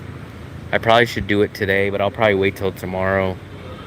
I gotta pay rent one way or the other, whether I stay at the apartment that I'm at now or if I move out. I gotta pay rent by, I think it's Saturday. And today's what, Thursday? No, today's Wednesday. So I gotta pay rent the next 3 days. So gotta pull out my money from my bank. Wow. 1,500. When I do landscape lives, I get like 200 or 300 views total. So I get almost nothing. But I did one live stream the other day from the bus, and that live stream got 5,200 views. I couldn't believe it. But even though I got 5,200 views on the live stream, it only paid me like $3. If that would have been an uploaded video, that would have got me probably about $40. Who are the biggest foreigner YouTubes in Vietnam, and what is their content about? I honestly don't know the answer to that. I do know there is 3 other people that I know of in Da Nang, Vietnam. So it's me. There's a guy named Social Sammy. There is a guy named Travis Travels. And then there's a guy named John. I always forget his last name. John Sabo or Sabo, something like that. Those are the only real people that I know in Da Nang that are constantly here. Those are basically the only people that I really know. Yeah, but remember, I did a 4-part on that, and all the other videos, so they had the same thumbnail, same everything. Those ones only got like 800 views. So I did like 4 parts. I did one in the morning, one in the afternoon, one coming back, and one, I think 2 in the afternoon. All of those got like between 500 and 900 views. Only one of them got 5,000 views. And even with 5,000 views, I only got $3 off of that. That's crazy.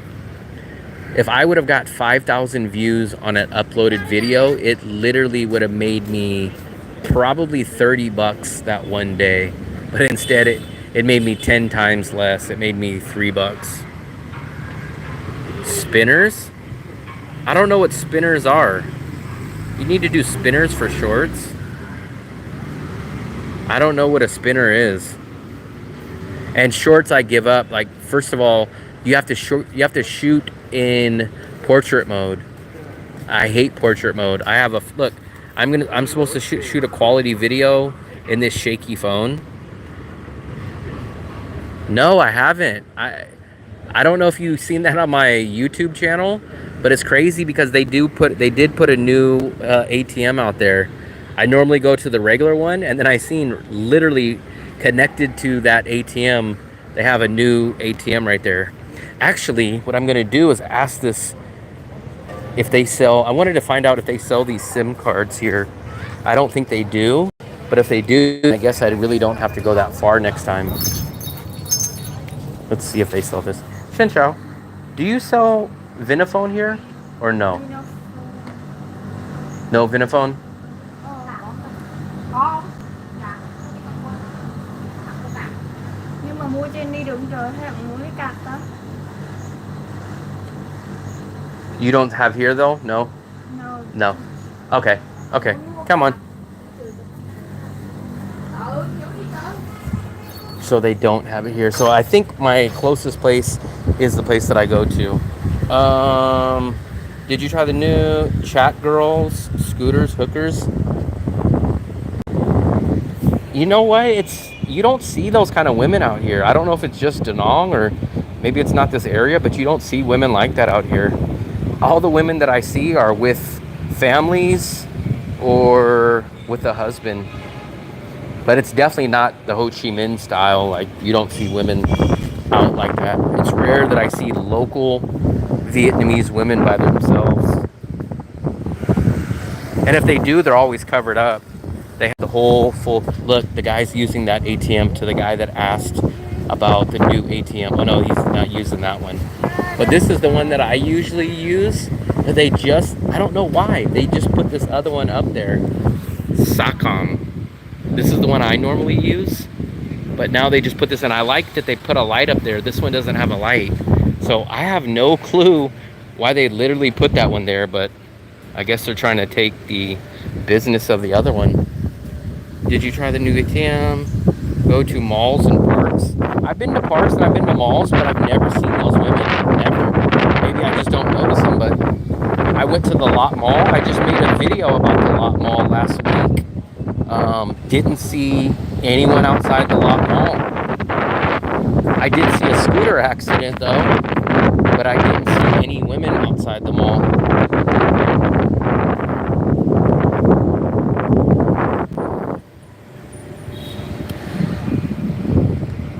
I don't know why they put that there. I have no clue. That ATM that was next to it's been there for well over a year. It's always been there since I've been in Denali since early 2023. And then all of a sudden I walked past it and there was a whole brand new different ATM there. I have no clue why they literally put it there. The pizza place, it's overpriced. I'll show you the menu. I don't know how good it is. It does kind of look a little good because it does have, it looks like they cook it on fire, but it's pretty expensive. But I'll show it to you real quick. This just got built. This didn't exist. This whole area did not exist longer than maybe 3 or 4 months ago. So all this just came around and it's severely overpriced. It's like 5 different restaurants. It's like basically double the price of what I pay for pizza. But basically they come do karaoke. It's like a bar. And it's only, I only see tourists come here. So the pizzas are like 180, 200, 185, 175. So they got like pizzas, they got burgers. Xin chao. And then they have other stuff here. But the pizzas are like basically double what I normally pay. And then they'll have, see, they got a burger spot right here. And at nighttime, they'll have like some little karaoke or some live singing. They have this bar where people come out, but it's literally a tourist trap. This whole place, this all did not exist. So I used to walk here, and this used to just be a sidewalk. This literally just got built 3 months ago. I remember people used to dump their garbage. Like these restaurants would dump their bags of garbage out here, and there'd be rats. There'd be rats running out here. And now they turned it into this. But it's only like tourists and overpriced stuff. So I've never ate there.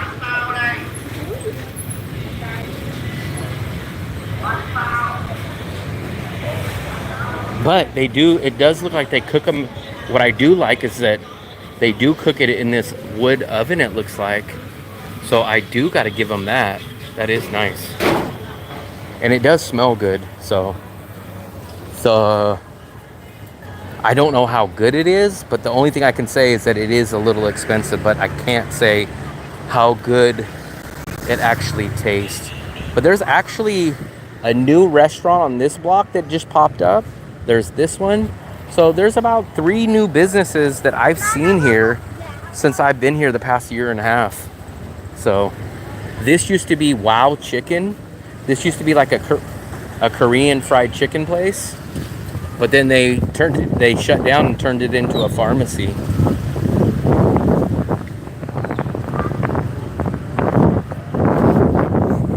So this used to be Wow Chicken. I never actually ate there because it was pretty expensive as well for fried chicken or chicken wings.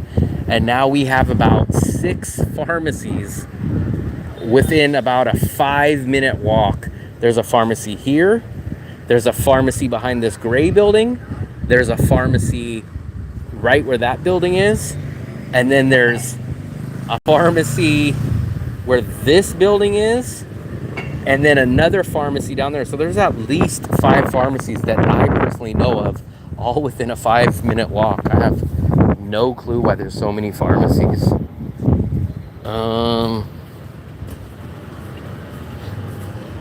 How many streets back from the beach do the real Vietnamese? I don't know. So, I mean, literally, I go to a real local Vietnamese restaurant, and it's literally on this block. The prices are amazing. It's real Vietnamese food, and it's wedged in between 2 big tourist trap places, but it's a great place, great food, great portions, and it's literally wedged in. So here, you'll find places like that. You'll find expensive, expensive, expensive, cheap, local, expensive, expensive, cheap. It's just kind of scattered around. But let me see if I step up here. You could see this is the beach. I don't know if you guys can see, but where this tree is, that's the beach. So that's how close we are to the beach. I don't even know what that is. So I'm the type of person, I don't even take aspirin. So if I'm sick, I don't even take anything. So I'm probably the wrong person to ask about that. I don't go to the hospital. I don't take aspirin. I don't take cough medicine. I don't take anything. I know there is some surfing, but I don't think it's as popular and as big out here as it is in some surf places. I just think the waves are not big enough. I know that they're big enough to do some surfing, but I don't think it's a top spot for it. If you gave me 10 aspirin would last me maybe 5 years. I think maybe every year I might take 1 aspirin. Sometimes where there's just something that I just have to take an aspirin for every year or so. I don't ever really get them, shockingly. I just don't get them.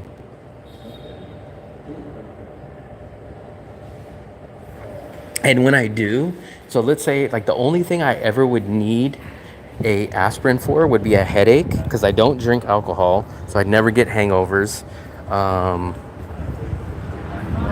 I think the last time I actually took an aspirin was when I severely sprained my ankle in the Philippines about 6 or 7 months ago. And I took an aspirin to help for the swelling and a little bit of the pain. But I took 1, I think. And my whole ankle to my knee was completely bruised. And that would be like one rare time that I would take an aspirin. But besides that, I don't really get sick.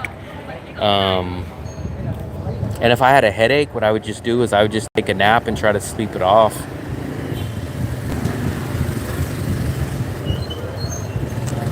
I'm just it's weird. I'm just like a natural kind of guy. I'm not like a hippie, but I just try not to put anything in my body that just doesn't need to. Now on the flip side, I'll eat cheeseburgers, I'll eat sugar, that kind of stuff I probably shouldn't be putting in my body, but I just don't put anything extra besides food into my body that I shouldn't. I don't put alcohol, I don't take any medication, I don't take any aspirin, I don't take any cough syrup. I'll cough for 3 days. If I get sick, I'll just literally cough and suck on cough drops, but I won't take cough medicine, I won't go to the hospital, I won't do nothing like that.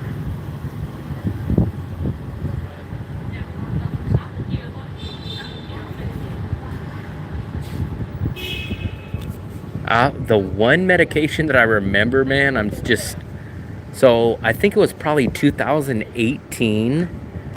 I have no clue what it was caused from, but it was like 2018. I woke up one day and my back was just killing me. Like, I'd never had a back problem in my life.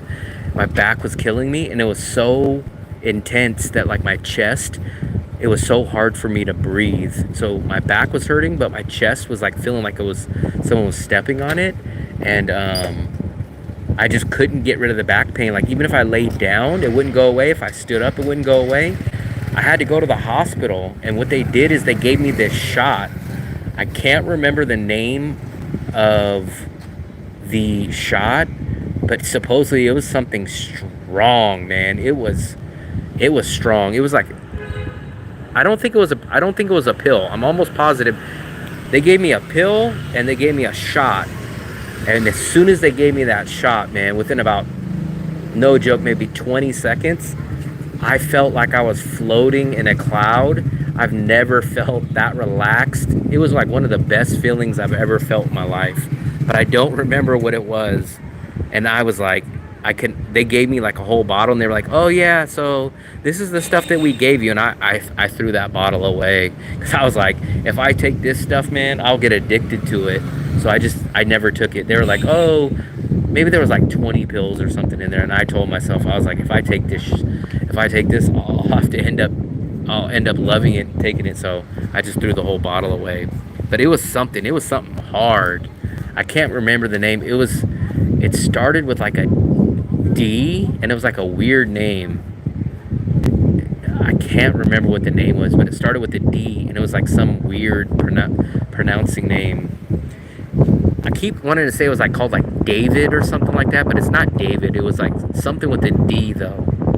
And that thing, man, I cannot believe how it made me feel. Like, my back was killing me. Like, I had to go to the emergency room. That's how bad it hurts. Like, I've never been to the emergency room in my life, and it was just killing me. And I swear to God, I felt like I was dying. I felt like I was dying that day. And then as soon as I went there, they gave me this shot, and I was laying down, and in about 20 seconds, I just remember to this day, it just felt like I was laying on the biggest cloud in the sky in the world. And I was just like so relaxed. It was the most relaxing, comfortable feeling I've ever felt in my life. I think that might have been it. I think that was it. It wasn't morphine, but I think, however you pronounce it, I think that was it. I took that. They gave me, I think it was a shot. It was a shot, because they gave me a shot and they gave me a pill. But as soon as they gave me that shot, man, that thing made me feel like I was freaking laying on the biggest cloud in the world. And it scared me, because I was like, you know what, I cannot take this stuff, because it was one of the best feelings I ever had in my life. It was so relaxing. Like, you know how, like, right, you guys ever get so tired that you guys lay down and like your eyes are just so heavy, and you know that no matter what, your eyes are gonna close and you just can't fight it anymore? That's the feeling that I felt. Stewie, so Grab drivers are all legit as long as you order it from the app. But there'll be some Grab drivers that sit out here. You'll see this guy sitting out here right now. So he's sitting on his scooter wearing the green vest right here. That guy, he is just going to try to get you to get on his thing, and he's going to overcharge you and drive you around and do everything like that, and overcharge you. I would never take those guys. But as long as you order it from the app, then I wouldn't worry. The app's only going to charge you what it shows you.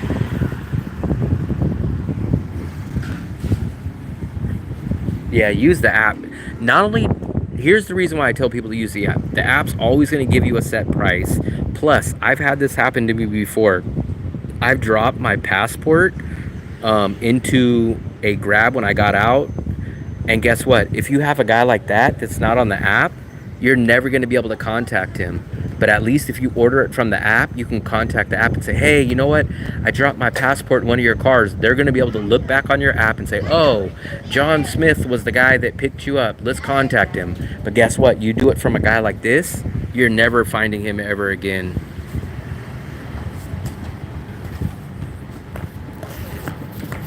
I think I did explain it, but this is the top-up SIM card or the SIM data. So by tomorrow, my data is gonna run out. So what I do is I buy this card that I bought down at the store, and then you scratch this part off like a lottery ticket, and then you will call this number and you will input the scratched off number, and then it'll top you up. And then tomorrow when my bill is due, they will take that off my balance, and then I will have a brand new 7 gigabytes per day or 210 gigabytes per month, and that's for 100,000. So that's $5. Or no, I'm sorry, it's 125,000. So it's $5. Yeah, you're screwed.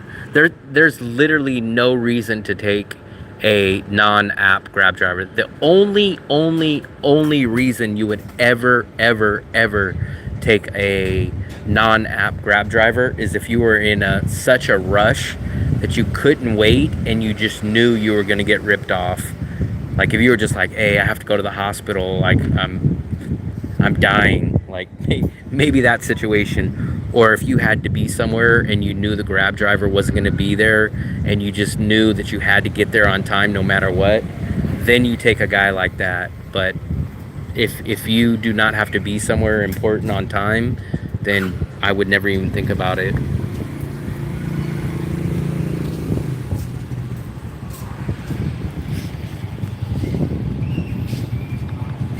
I think I'm going to wrap this up in about 2 minutes. I think we're going to have a 2-minute warning.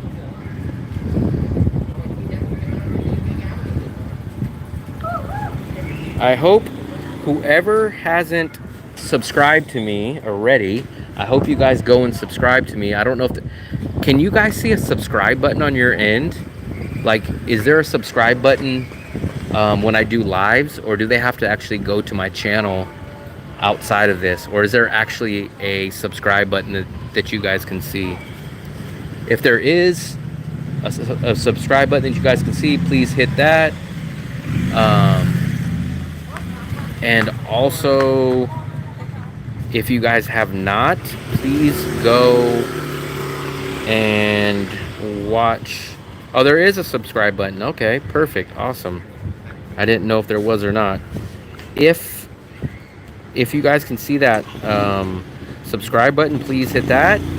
Also, when I get off here, please go and watch my brand new video right here. It's called Stay in Vietnam for 1 year with this simple trick, Vietnam visa run. I just uploaded that, as you guys can see, 3 hours ago. So I definitely will appreciate that.